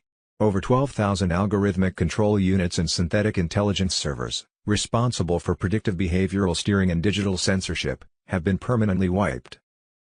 In tandem, financial reconstruction teams have initiated the rollout of sovereign identity tokens. Biometric verification centers are operating 24/7 across North America and Europe, processing citizen onboarding into the Quantum Financial System, QFS, with zero friction. Jazara Phase 3, the global energy grid reset. The energy monopoly has officially fallen. Centralized utility grids are being transitioned to free energy resonance generators, unveiled in newly released Tesla patent archives. Zero-point power, public utility meters are being remotely recalibrated to zero, permanently ending household energy bills worldwide. Infrastructure decentralization, localized quantum nodes are now autonomously managing water, food distribution, and municipal logistics without bureaucratic overhead. Incoming broadcasts, what comes next? Full confessions from synthetic and cloned political stand-ins detailing the replacement protocols of the late 20th century, unedited documentation of the covert space fleet operations and the dismantling of orbital weapons platforms, direct testimonies from whistleblowers within the pharmaceutical command structure regarding suppressed regenerative and anti-aging medical tech. The final public disclosure regarding extraterrestrial diplomatic accords and open integration timelines. The veil has worn thin. The illusion is dust. Stand firm in your sovereignty. The dawn of a restored Earth is here. Christian B. Wallace, Tier 4B. Sunday, 16th of August, 2026, in an interview with Devria Media, ex-Dutch Illuminati banker, Ronald Bernard, explains how the world is run by Luciferians. His experience in the financial world and impressive contact list, quickly pulled him into the world of the Luciferian elite, where he stayed at the highest level for 5 years. He recounts how he was invited to an elite party, and asked to sacrifice a child to join the cult. But he refused. Ronald Bernard is a heroic whistleblower. What we think we know. As of Monday, August 17, 2026, the arrest of former Southern Poverty Law Center executive Heidi Beirich. She is accused of overseeing secret payments to informants, funneled $1.2 million in SPLC donor money to an informant in a white supremacist group. The fraudulent leftist NGO is being dismantled in real time. Sunday, 16th of August, 2026. Former FBI agent John D'Souza tried to warn us about the real identity of Barack Obama. In 2008, something unbelievable happened for us in the FBI. We were getting lots of rumors about this high-level asset that worked with several intelligence agencies at the same time. He worked for the Saudi Intelligence Service. He worked for the CIA, and he was being developed as a political asset in Chicago, Illinois. It's this individual, whose name I don't like to say, who became President of the United States. One of his code names is Renegade. His real name was Barry Sutara. His mission was to destroy the United States. Sunday, 16th of August, 2026, breaking special report, Kissinger exposed, how Trump dismantled 50 years of British Mideast policy. Sunday, 16th of August, 2026, explosive bombshell, Treasury Secretary Scott Bessent confirms $1 trillion in gold at Fort Knox. The gold is still there. Sunday, 16th of August, 2026, boom. The Kennedy prophecy, Trump reposts JFK's chilling warning to America. The ruthless conspiracy working from within exposed. Sunday, 16th of August, 2026, Space Force, the fall of Corporation America. 50 USC 1550, Executive Order 13818. Sunday 16th of August. 2026, Explosive Report. The United States has been quietly buying Greenland since January. Sunday 16th of August. 2026, Military Command Report. Trump hands media death warrant. Reveal the leaker or go to jail for war crimes. Oh, America was finally waking up to what the Democrat Party had been pushing for years: bigger government, more control, weaker borders, dependence on Washington, attacks on traditional values and contempt for anyone who refused to fall in line. Call it socialism, collectivism, or whatever polished name they invented, the destination was the same: government gets stronger while the individual gets weaker. Americans better recognize the road we're on before there's no road back. 107. On Thursday, August 13, 2026, President Trump countered this dependence on government philosophy by introducing the quantum financial system to the world. The global financial reset that was taking place centered on national sovereignty, asset-backed money, energy abundance, manufacturing, tariffs, sovereign wealth and reduced dependence on debt, fundamentally reshaping the relationship between citizens, government and money. On Friday 14th of August 2026 at precisely 1:57 UTC, every major news outlet, CNN, BBC, MSNBC, went dark, and 2 minutes later by 2 o'clock UTC the emergency broadcast system was live.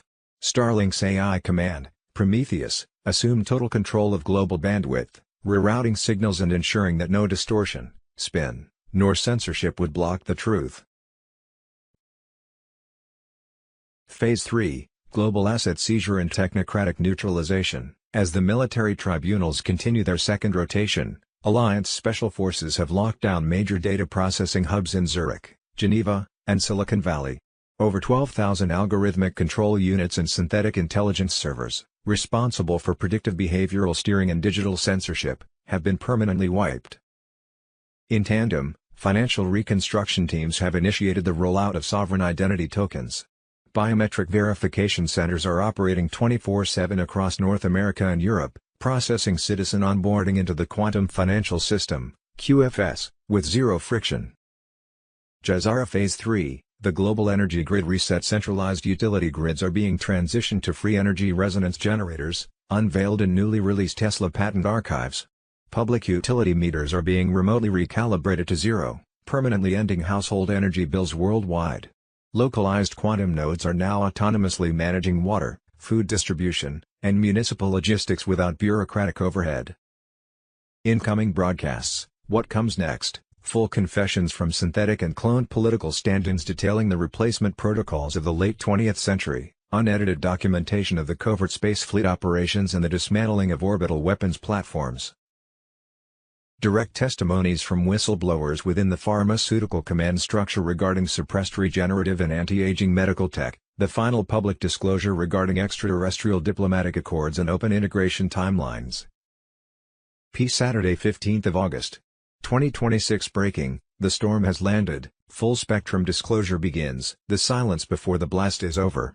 On August 14, 2026, at precisely 2 o'clock UTC, the world crossed a threshold it will never return from. Starlink initiated global lockdown of rogue calms. Blackout zones were lit up in red. And then, the signal dropped.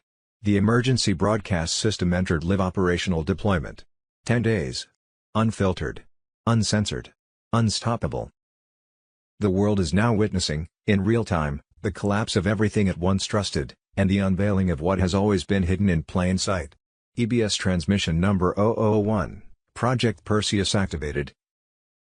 The first wave of footage aired this morning, beginning with military tribunals conducted between 2020 to 2024.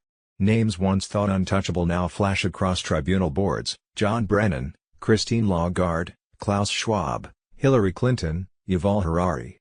Their crimes. Crimes against humanity. Their verdicts. Sealed, then delivered. Starlink override. All broadcast channels seized. Every major news outlet, CNN, BBC, MSNBC, went dark at 1:57. Their satellite uplinks overridden. The Mockingbird system has been decapitated. Starlink's AI command, Prometheus, has assumed total control of global bandwidth, now rerouting signals exclusively through wide-hat quantum encryption relays. This ensures that no distortion, no spin, and no censorship will block the cascade of truths prepared for a release. Phase 2 begins. The storm goes global. Mass arrests are now underway in Canada, France, Germany, Australia, and Japan. Alliance forces have neutralized over 9,400 deep state assets in the past 48 hours alone.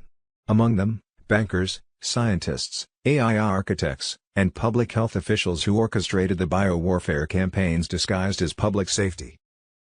In a newly aired segment, quantum-verified documents prove the World Economic Forum had issued scripted lockdown protocols years in advance, synced with weather manipulation systems and fiat collapse cycles. The coordination was industrial. The consequences were genocidal. Jazara Phase 2, civilian wealth transfer underway. Newly digitized, gold-backed funds are being injected directly into QFS-verified accounts.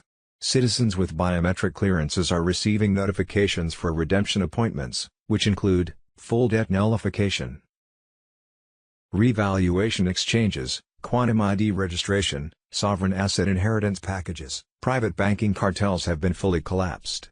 Over $84 trillion in cabal-seized offshore assets are now being filtered into public trust funds. These disbursements are pre-coded by nation, population density, and consciousness resonance scores. Incoming broadcasts. What comes next? Footage from secret Antarctica bases showing hybrid experimentation and interdimensional gate tech. Confessions from cloned political leaders revealing how long synthetic agents have ruled. Recovered documents from Area 51 and Montauk proving time manipulation and reality distortion fields. Real-time testimonies from rescued children, shielded until now for their safety. Their voices will be heard. You were told to prepare. Now you know why. Q breaking. The vault's open. Day 2 of the storm reaches ground zero. Dear 4B ISO 20022 on Telegram. The 10-day broadcast cascade has passed its initial shockwave, and the global consciousness is shifting from disbelief to absolute awakening. Prometheus AI has successfully stabilized the quantum relay grids, ensuring zero interference from remaining rogue underground nodes. What is unfolding on the screens of billions right now is not just a revelation, it is the systematic dismantling of the matrix control structure. EBS transmission number 002. The Antarctica Files and Subglacial Facilities Saturday's scheduled transmission cut deep into the ice. Live feeds and recovered digital ledgers from deep beneath the Ross Ice Shelf in Antarctica exposed joint operations that defied conventional physics. Broadcasted evidence revealed massive subterranean complexes utilized for multi-decade classified projects, including advanced energy and gate tech, documented blueprints and operational footage of interdimensional frequency generators designed to manipulate planetary resonance fields. The Kronos Archives, physical data drives recovered from Station Vostok detailing historical reality manipulation and timeline stabilization experiments conducted since the mid-20th century. The Continuity Protocols, encrypted comms proving how international factions planned generational survival bunkers while orchestrating above-ground resource scarcity. Starlink override quantum truth verification active. With the mainstream media networks permanently neutralized, the Prometheus command grid has deployed real-time cryptographic watermarking on all data streams. Every document, video, and audio recording is instantly cross-referenced against the Akashic QFS ledger, verifying 100% authenticity before hitting public screens. No deepfakes. No counter-narratives. Pure, unadulterated reality. Phase 3, Global Asset Seizure and Technocratic Neutralization. As the military tribunals continue their second rotation, Alliance Special Forces have locked down major data processing hubs in Zurich, Geneva, and Silicon Valley. Over 12,000 algorithmic control units and synthetic intelligence servers, responsible for predictive behavioral steering and digital censorship, have been permanently wiped. In tandem, financial reconstruction teams have initiated the rollout of sovereign identity tokens. Biometric verification centers are operating 24/7 across North America and Europe, processing citizen onboarding into the quantum financial system, QFS, with zero friction. Jazara Phase 3, the global energy grid reset. The energy monopoly has officially fallen. Centralized utility grids are being transitioned to free energy resonance generators, unveiled in newly released Tesla patent archives. Zero-point power. Public utility meters are being remotely recalibrated to zero, permanently ending household energy bills worldwide. Infrastructure decentralization. Localized quantum nodes are now autonomously managing water, food distribution, and municipal logistics without bureaucratic overhead. Incoming broadcasts. What comes next? Full confessions from synthetic and cloned political stand-ins detailing the replacement protocols of the late 20th century, unedited documentation of the covert space fleet operations and the dismantling of orbital weapons platforms. Direct testimonies from whistleblowers within the pharmaceutical command structure regarding suppressed regenerative and anti-aging medical tech, the final public disclosure regarding extraterrestrial diplomatic accords and open integration timelines. The veil has worn thin. The illusion is dust. Stand firm in your sovereignty. The dawn of a restored Earth is here. Our Saturday 15th of August, 2026 John D. Rockefeller's secret pact describes, with chilling coldness, an alleged plan for total domination over humanity. Here are the most shocking phrases that emerge from it. 7. We will make them kill each other when it suits us. We will keep them separated from unity by dogmas and religion. 8. We will control all aspects of their lives and tell them what to think and how. We will guide them gently and softly, letting them believe they are guiding themselves. 9. The hatred will be so great that even the smartest among them will not see the truth. 10. When they rise up against us, we will crush them like insects, for they are less than that. 11. Oh yes, the illusion of freedom will be so grand that they will never know they are our slaves. 12. This reality will be their prison. They will live in self-deception. 13. But if they ever discover that they are our equals, we will perish then. That, they must never know. When you read these lines, you can't help but find that they strangely align with many things we observe today. Sunday 16th of August. Explosive bombshell. Treasury Secretary Scott Bessent confirms $1 trillion in gold at Fort Knox. The gold is still there. Treasury Secretary Scott Bessent has delivered a massive confirmation that shatters decades of deep state and globalist claims about Fort Knox. Over $1 trillion in gold is present, accounted for, and fully secured at the legendary vaults. Rumors that the wealth of the American people had been stolen, leased out, or replaced with tungsten have been destroyed. In alignment with President Donald J. Trump's America First vision, Bessent affirmed the gold remains intact. Discussing Trump's steelmaking, Bessent declared success comes always, always, always. This marks a major reclamation of American sovereignty. Bessent reviewed U.S. currency history, noting silver certificates and notes once backed by physical gold and silver. The 1970s shift to fiat currency ended the requirement to hold metal in vaults. Any remaining outstanding gold or silver certificates still have their physical backing at Fort Knox, Reddiff claimed. Treasury staff and the Treasurer have inspected Fort Knox. Bessent reported all gold is present and accounted for. The United States holds the world's largest gold reserves, valued at over $1 trillion at current prices. Additional gold arrives through recovery efforts from Venezuela, strengthening national holdings. This confirmation acts as a powerful shield against globalist agendas seeking a cashless digital system that would give elites total control. By securing and expanding the physical gold reserves, the Trump administration builds a fortress of real wealth around the American dollar, moving away from the debt-backed fiat system of central bankers. The United States stands with confirmed reserves exceeding $1 trillion, guarded by U.S. Mint police and Army personnel. Venezuelan gold recovery continues. Paper-based elite systems backed only by debt weaken as physical gold reclaims its role. Retirement savers facing inflation, debt, and uncertainty find this confirmation relevant as many examine precious metals for diversification. Tangible assets rooted in gold and silver draw growing interest for long-term stability. The gold is there. Patriots control the vaults. The best is yet to come. God bless America. Hello, Patriots. I'm at Restored Republic via AGCR update compiled by Judy Byington. Global quantum financial system activated. Worldwide freedom from debt. 10 days of worldwide communication darkness imminent, while global military alliance makes mass arrests. Let us pray. I didn't feel good enough, but I was good enough for God. When I was at my lowest point, I asked God how He felt about me. Am I doing the right thing? Am I a failure? I just remember His answer. You're going to be okay. I have a plan for you. Don't worry. It'll work out. That offered me so much clarity, so much peace, because I realized that I was looking in all the wrong places for appreciation and for fulfillment, when in reality, I just should have just been looking to Him. No one has the debt of understanding. No one has the debt of love, and no one wants your success more than does God. Judy note. On Thursday, 13 Aug. 2026, President Trump introduced the quantum financial system to the world. I am pleased to share this important message regarding the future of our financial freedom and economic sovereignty. The world is entering a new era of financial innovation.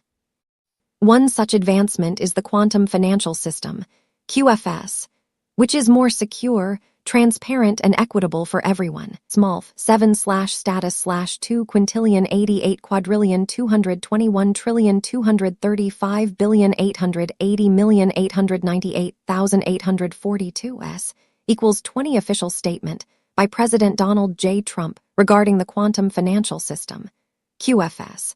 The White House, Washington, D.C., 20,500 Thurs. 13 Aug. 2026, to the citizens of the United States. I am pleased to share this important message regarding the future of our financial freedom and economic sovereignty. The world is entering a new era of financial innovation. Emerging technologies are creating opportunities to build systems that are more secure, transparent, and equitable for everyone. One such advancement is the quantum financial system, QFS. I encourage every American to take the time to learn about the benefits of the QFS, including enhanced security for your assets and transactions, real-time transparency and accountability, protection against fraud, corruption, and financial manipulation, and a solid foundation for long-term prosperity and freedom. I urge all citizens to prepare for the transition to the quantum financial system, QFS, and to make the switch as soon as the system becomes available to you. By working together, we can build a stronger, fairer, and more prosperous financial future for generations to come. The time for change has arrived. The future belongs to us, and together, we will make that future brighter than ever before. Sincerely, Donald J. Trump, 45th President of the United States of America, what brought all this on? On Wed 12 Aug. 2026, the day prior to Trump's statement about the QFS, and in order for the financial transition to take place, Trump signed an executive order declaring a nationwide lockdown across the United States, likely to begin Sun or Moon 17 Aug. 2026. The president cited that the reason for the lockdown was a grave and escalating national security threat was being presented. What he didn't say was the actual reason for the security threat was that the QFS activation officially took U.S. taxpayer dollars away from control of the Illuminati Satan-worshipping deep state cabal that they had had since 1913, and gave the monies back for direct use of the people. The cabal didn't like that and was doing everything they could to see it didn't happen. Trump's executive order mandated strict stay-at-home orders for all citizens, suspended non-essential travel, and mobilized federal resources to enforce the measures. During that time, Trump's global military alliance was making mass arrests of the cabal. Live. Trump to America. Lockdown now. Immediate order sends shockwaves across nation as of Fry. 14 Aug. 2026, the entire world was under martial law. Over 80,000 military operations units were deployed in financial political capitals. The transition to worldwide martial law is now 100% complete. The military had complete oversight of critical infrastructure, and the old cabal power structure was unable to recover or communicate. The Global Military Alliance has initiated full seizure of the mainstream media broadcasting networks and corporate news headquarters in order to implement emergency truth transmissions according to Tier 4B ISO 20022. 14 Aug. 2026, ITBGINS. Military tribunals, secret operations, and the silent war to save the Republic. The Military Commissions Act is now active. 14 Aug. 2026. Explosive report. 500,000 SEALED indictments. The justice avalanche waiting to fall. The beginning of the quantum financial system. They laugh now. They won't later, said Dr. Charlie Ward, who in 2016 oversaw President Trump's order to take 650 plane loads of gold from beneath the Vatican and returned it to its rightful owner, the U.S. Treasury. It marked the beginning of the quantum financial system and transfer of the people's monies from the Satan-worshipping deep state cabal back to use of the peoples of the world. 3 years ago, I told you this was coming. Now it's here. When we started on our walks in southern Spain as the sun came up, I told you the deep state cabal were going to shut down the world's economy for a global financial reset to their digital fiat monies. That's where we are right now. For those just waking up, it's all happening. This isn't an accident. This is a plan. They're destroying the world's economy. Fuel prices up. Food supplies stopped. Big business boosted, small business destroyed. Only this time the world's economy won't be saved by the deep state cabal's fiat monies that have been used to control the people since the Civil War. Trump and his global military alliance, along with the BRICS nations, were in the final stages of installing gold asset-backed currencies in 209 nations that traded at a one with each other. Back on Mon. 20 July 2026 at 02:00 UTC, the SWIFT protocol clearance keys were permanently overridden. The privately owned central banking cartel was legally and physically severed from individual wealth management, and the transition to the gold asset-backed ISO 20022 quantum financial system, QFS, standard entered its non-reversible execution phase according to an internal U.S. Treasury memo on that date. The transition begins. Your bank account won't disappear. Your money won't vanish. But the system that enslaved you will be dead. The Federal Reserve, finished. The IRS, finished. The old financial order, finished. Quantum Financial System, QFS, is the only way out. There were a lot of secret military operations taking place across the world in order for the QFS to be put in place. Massive military sweeps across elite private islands and subterranean facility networks has confirmed complete neutralization of rogue operations and underground human logistics nodes. Interpol and Global Military Command have executed simultaneous raids on Central Intelligence black site archives, recovering decades of hidden financial records, blackmail vaults, and direct order logs. International shipping hubs and port authorities have been placed under strict military quarantine to prevent high-profile elites from escaping via private maritime fleets and diplomatic aircraft. Over 80,000 military police and special operations units have been deployed across major financial and political capitals to secure critical infrastructure during the ongoing global transition. On Mon. 10 Aug. There was a full deactivation of global satellite communication backbones used by corporate media and deep state command cells. Allied command structures have confirmed that the asset recovery and trials infrastructure was operating at full capacity. Compromised executive boards and corrupt political figures were being transferred directly to secure facilities. Pharma executives and FDA elites face mass tribunals under martial law for crimes against humanity. Big pharma death industry collapses overnight as healed child survivors testify live. There has been a full deactivation of global satellite communication backbones used by the corporate media and deep state command cells. Space Force defense units have neutralized foreign satellite infrastructure used by elite cabal networks for encrypted command and control operations. Covert deep state subterranean facilities and encrypted data servers have been compromised and secured by joint intel units. These sites, previously used to run mass surveillance and manipulate global narratives, are being dismantled piece by piece to cut off all remaining control channels. Top-tier architects of the old corporate media matrix were being removed from key positions as global broadcast networks face emergency seizures. Declassified communicator logs reveal decades of coordinated censorship and psychological operations directed at suppressing alternative technologies and free energy innovations. The rollout of advanced Tesla-based power grids is accelerating behind the scenes, designed to render obsolete the centralized, high-cost utility monopolies. Localized resonance harvesters are replacing the fragile, debt-ridden grid infrastructure to ensure permanent energy independence for all sovereign regions. Secure satellite hubs were now fully active, replacing compromised fiber optic backbones with quantum-encrypted data streams.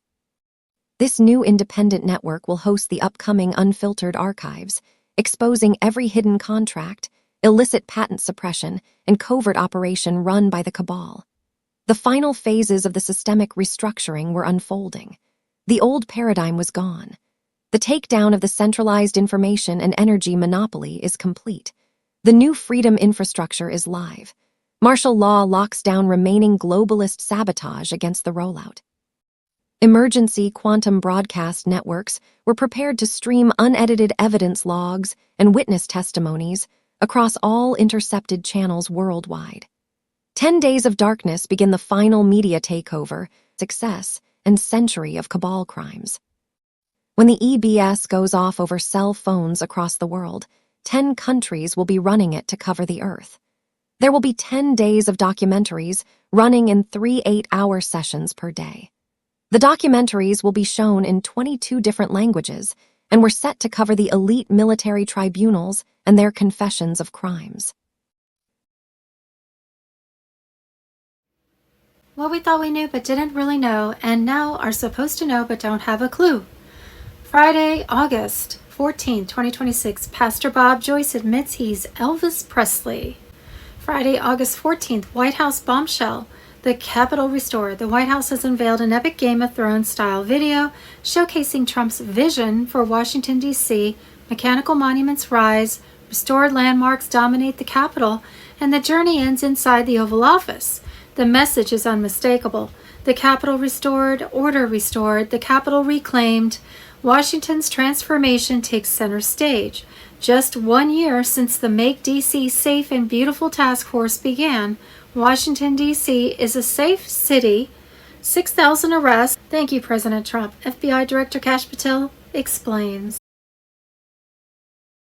Possible timing. Unknown. 20 July 2026 at 02:00 UTC, the SWIFT protocol clearance keys were permanently overridden. The privately owned central banking cartel was legally and physically severed from individual wealth management, and the transition to the gold asset-backed ISO 20022 quantum financial system, QFS, standard entered its non-reversible execution phase. 17 GMT, the quantum financial system went live. On Sun. 9 Aug. 2026, Trump unleashed the greatest wealth transfer in history, and the old fiat slave system began collapsing in real time. On Moan. 10 Aug. 2026, Trump dissolved the Federal Reserve and IRS, plus activated Nesara Jasara. Tier 4B, US, the Internet Group Protocol for the Global Currency Reset went active on SAT. 15 Aug. 2026, Trump announces complete restoration of human vitality under the restored republic. Zim redemptions accelerate new healing centers in every nation. On Sun. 16 Aug. 2026, 10 days of darkness prepare the final media takeover. On Twos. 1 Sep 2026, the quantum financial system officially moves to live global sync. Redemption centers open for the general public. Major banking grids begin quiet shutdown procedures as transactions reroute through the QFS network. The Federal Reserve, IMF, and SWIFT systems will freeze cross-border operations while asset-backed settlements activate in real time. On Sun. 22 Nov. 2026, the new ISO 20022 international banking standards will go into full effect on the 63rd anniversary of the assassination of U.S. President John F. Kennedy, 22 Nov. 1963. E-Global Currency Reset. Fry. 14 Aug. 2026, it's official. Redemption centers will start processing live appointments in accordance with full GESARA protocol during the first week of September, 2026. The schedule is already being filled with authorized Tier 4B participants, according to sources within 2 U.S.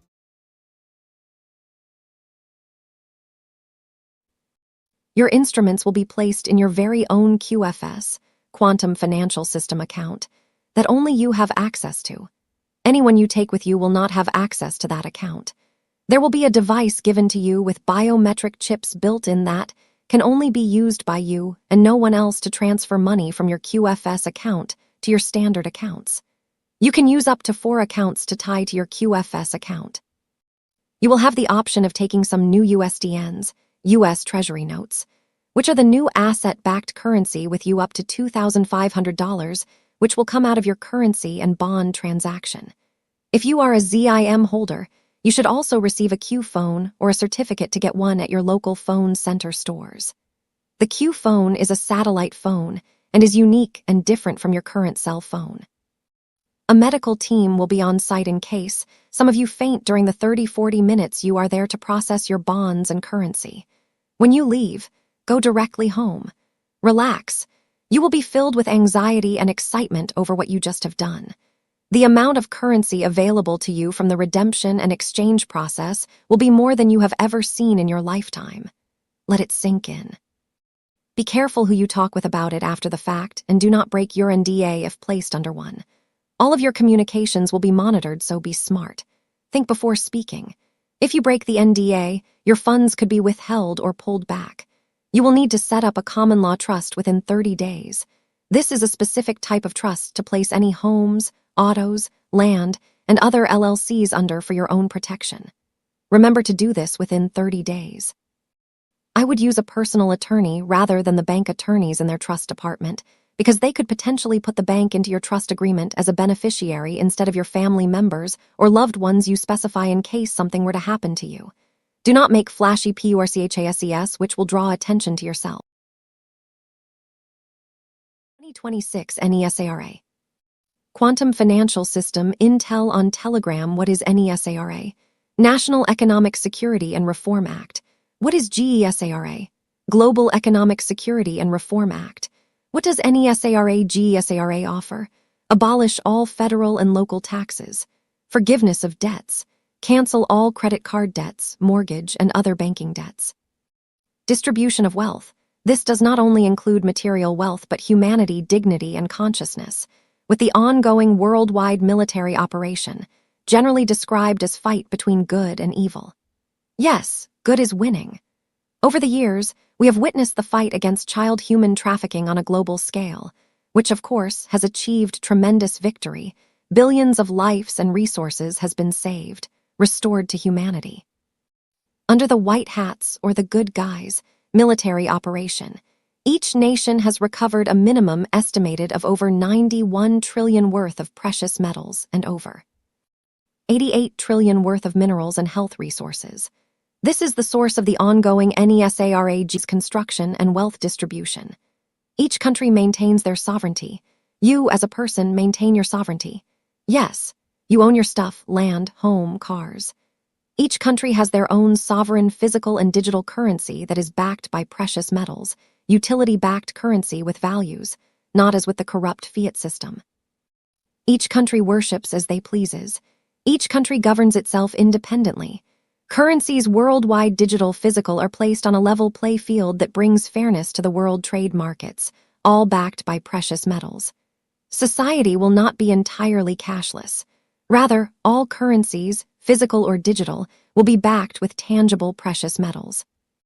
This is the reason why we are currently witnessing a steady collapse of the central banking system worldwide, as the decentralized financial market system revolution continues.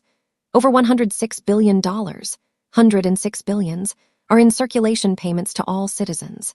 These funds are obtainable through your Q phones. The hour has ARRIVED. We all prayed for this day. As of 11 Aug.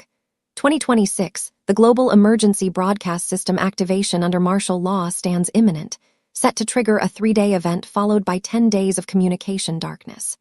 During this period, 8 billion people and banks worldwide complete the global currency, reset to gold and asset-backed currencies across 209 nations. Military units have mobilized globally for a coordinated strike against the globalist power structure in what is described as the greatest sting operation ever conducted. Every cell phone on the planet is expected to receive 7 trumpet sounds transmitted from Starlink satellites, bypassing elite-controlled media. Normal communications then cease for 10 days, while documentaries explain unfolding events. Banks close, ATMs and credit cards stop functioning. 3 weeks of food and water supplies are advised, though the military stands ready to provide necessities where needed. Continuous broadcasts will educate the public on the principles of freedom and justice. President Trump's global military alliance has prepared for years, constructing secure satellite networks and communication lines. Trump is set to deliver 7 messages announcing a new era of freedom. More than 500,000 arrests of treasonous pedophile deep state globalists proceed worldwide. These actors long controlled the global financial system, steadily eroding freedoms in service of the New World Order depopulation, Agenda 2030, while claiming the right to rule. The alliance has countered this since the Lincoln era, selecting Trump to lead the effort. His military alliance has advanced the plan since before the 2016 inauguration. Central to breaking cabal control is the global currency reset, returning taxpayer funds to the people. The new gold and asset-backed quantum financial system of 209 nations is scheduled to go live on Sunday, 23 August 2026, ushering in financial transparency and freedom from prior control. Intelligence further indicates that Obama established a shadow government of radicals through organizations including Organizing for Action and the Obama Foundation to sabotage Trump, the American people, and the Constitution. The senior executive service was weaponized, embedding loyalists nationwide alongside technology companies, mainstream media, and academia to form a deep state apparatus. Democratic Socialists of America members have pledged allegiance to the Chinese Communist Party and received preferential treatment in China, with leadership openly favoring socialist models.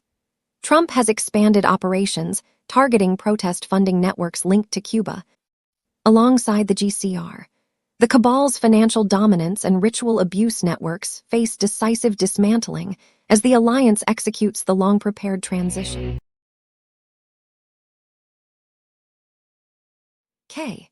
Martial law UNLEASHED. EBS alerts urgent broadcast and how redemption centers might be our only hope. Deep state arrests. California alone has witnessed up to 8,000 arrests, with over 3,000 in the Northeast U.S., particularly concentrated in the New England area. Rumors suggest that the populace might be urged to stay indoors for their safety, especially during disclosures, while the final arrests take place. However, a resilient and awakened citizenry, now more than ever, won't be silenced or confined. The Emergency Broadcast System, EBS, is on the horizon, and when it hits, it will be swift, silent, and shocking. Like a ghostly shadow, everything familiar will fade into obscurity. Just like the eerie silence of 2020, we'll be asked to remain rooted, perhaps for days, maybe weeks. The military, it seems, has a broader purpose. As the last of the so-called Satanists face arrest and are sent to Gitmo, the military is also gearing up to distribute food, especially to the elderly. This is not just about control, but also about care. There's chatter about the military potentially overseeing the nation until fresh elections are held, precisely 120 days post the Jassara announcement.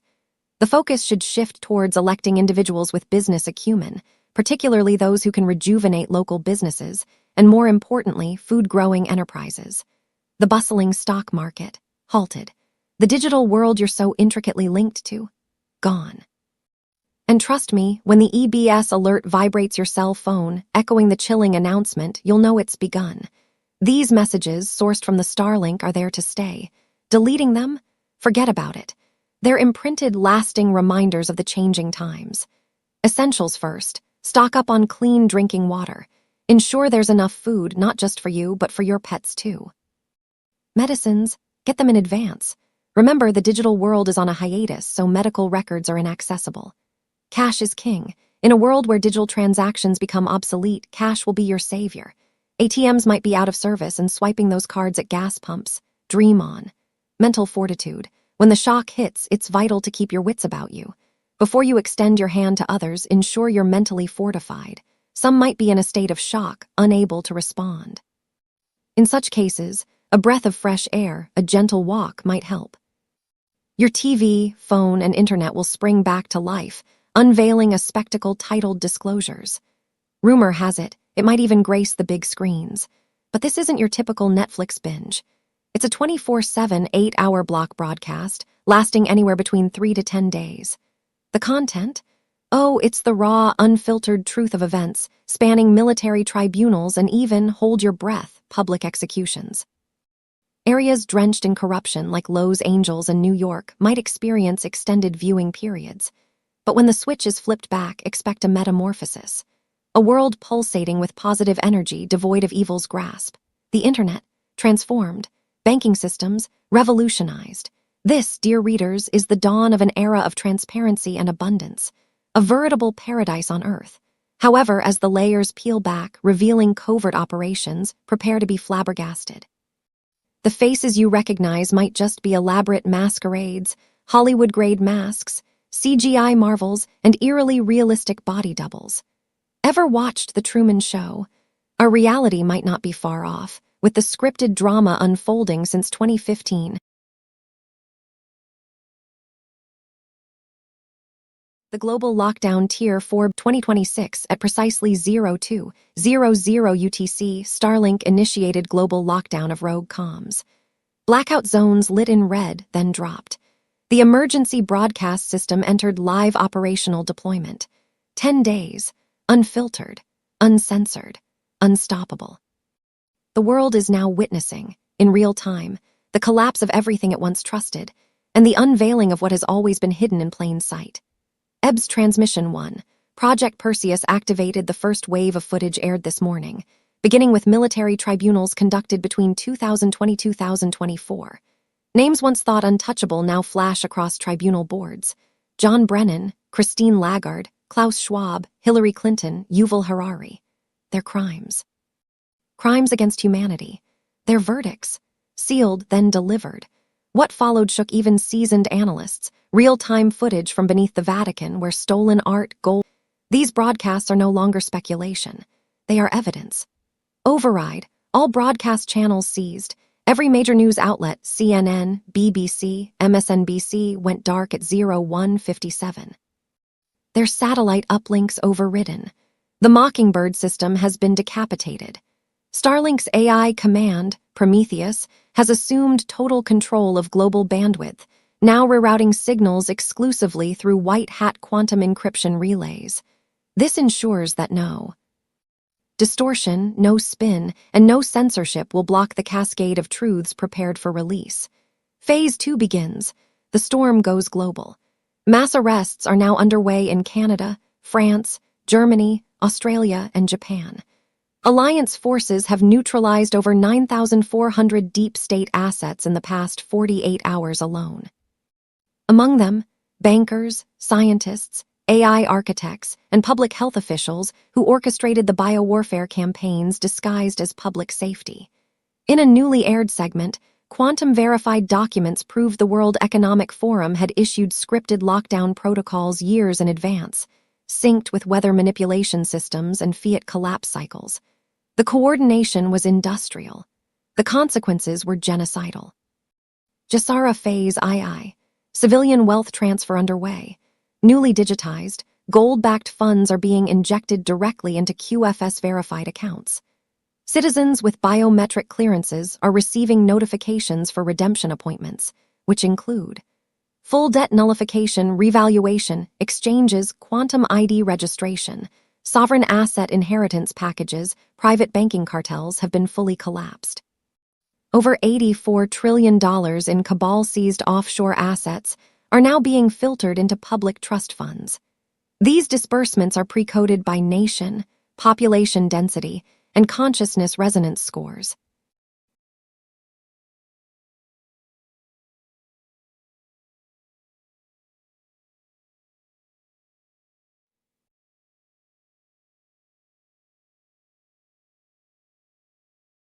Right now.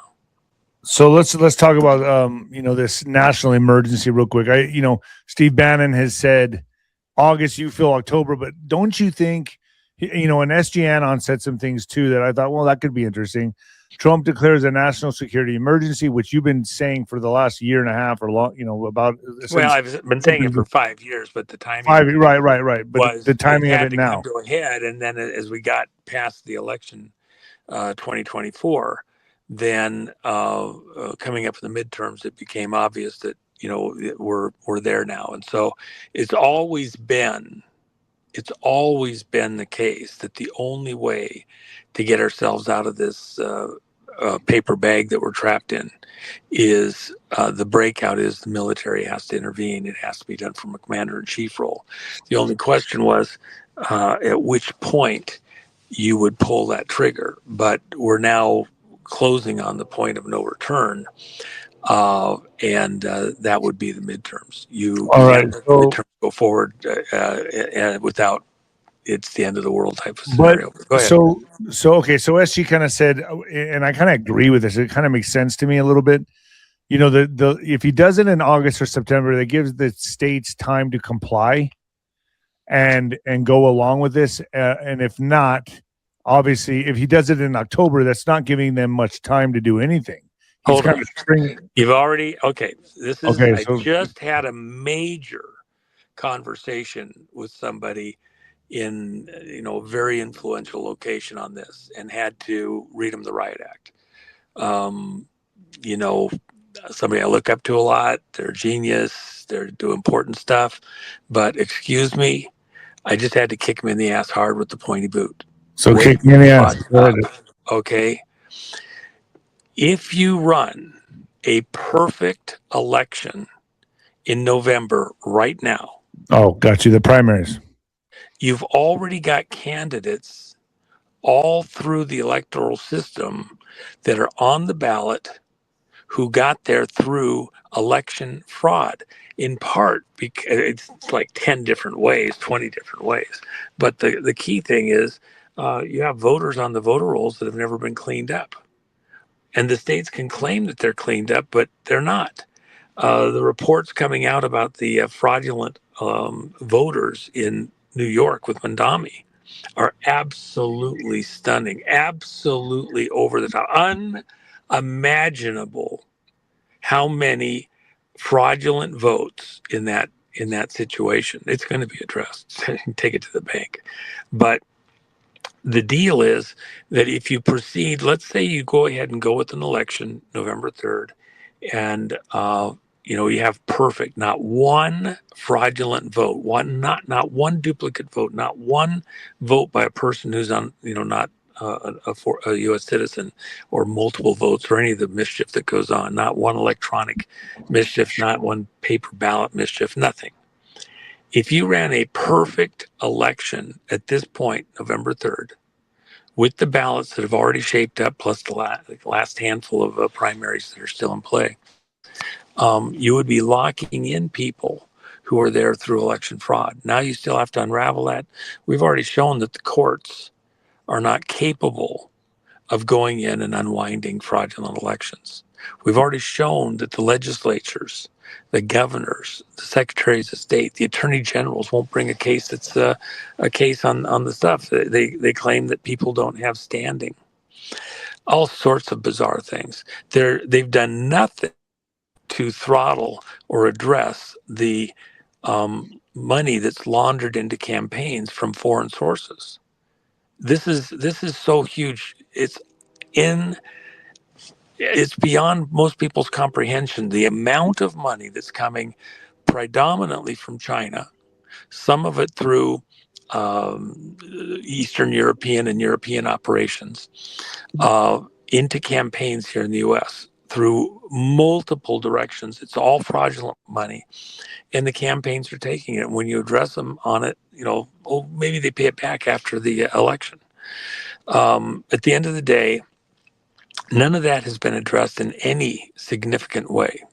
So, can you have, at this moment in time, right now, can you have a legitimate election November 3rd? No, there's already too much fraud dialed in. Anyway, what I believe is going to happen is that the president is going to have some type of a finding concerning the situation on the elections. It's going to be as a national security posting or address, whatever, that advises him in an official capacity. The elections have already been compromised, and that it's going to be impossible to unwind everything by November 3rd.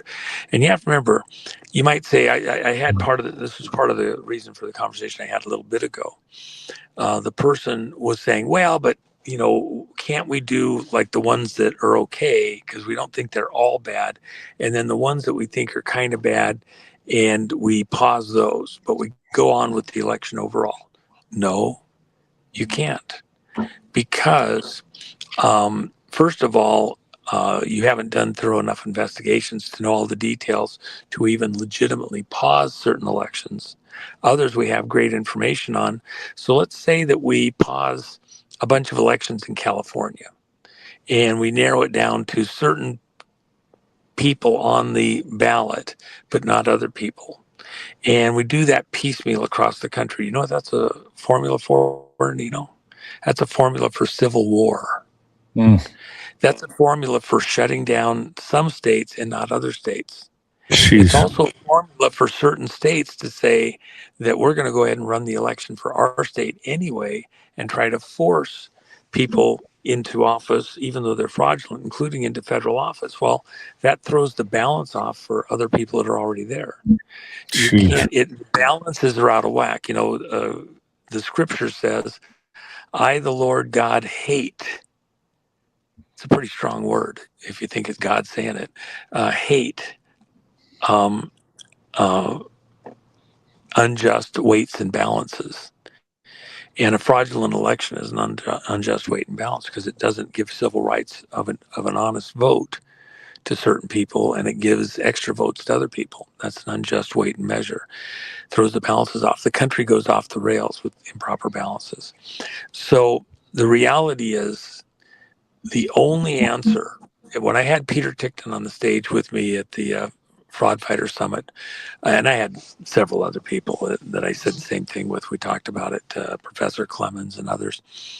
But Peter Tickton initially said, well, I mean, there could possibly, maybe. And I says, but wait a second, what about the primaries? He said, well, you can't fix those. There's no way to go back and unravel that. I says, Point so can you taken. have an Point honest election taken. in November? Right. He Point said, taken. no, there's no path forward at this point in time. The only way to do this, he said, well, there's going to have to be some kind of a thing. I said, pause, but I says, it's really a full stop. And he agreed, yes, a full stop. Let me ask you this. The Democrats have to be anticipating this national security emergency. I mean, the SAVE Act isn't passing. They got to know this is Trump's next move. They know this is coming. Let me just say this. Yeah, absolutely, Nino. They know it. Newsweek, So why I are had their Peter, donors still dumping money into their campaigns? well, hold on a second.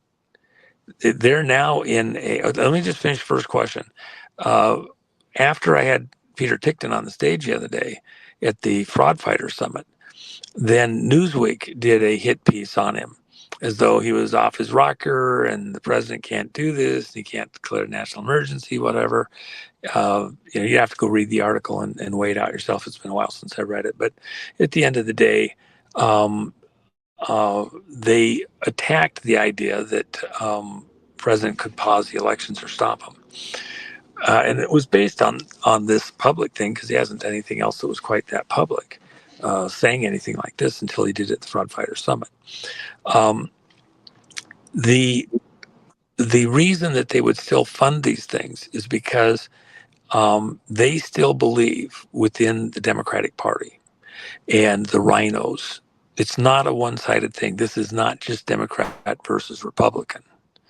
This is con artists, electoral thieves, shysters in both parties. And so they benefit by getting into office, and they think, many of them are already in office, they think that they can power through this.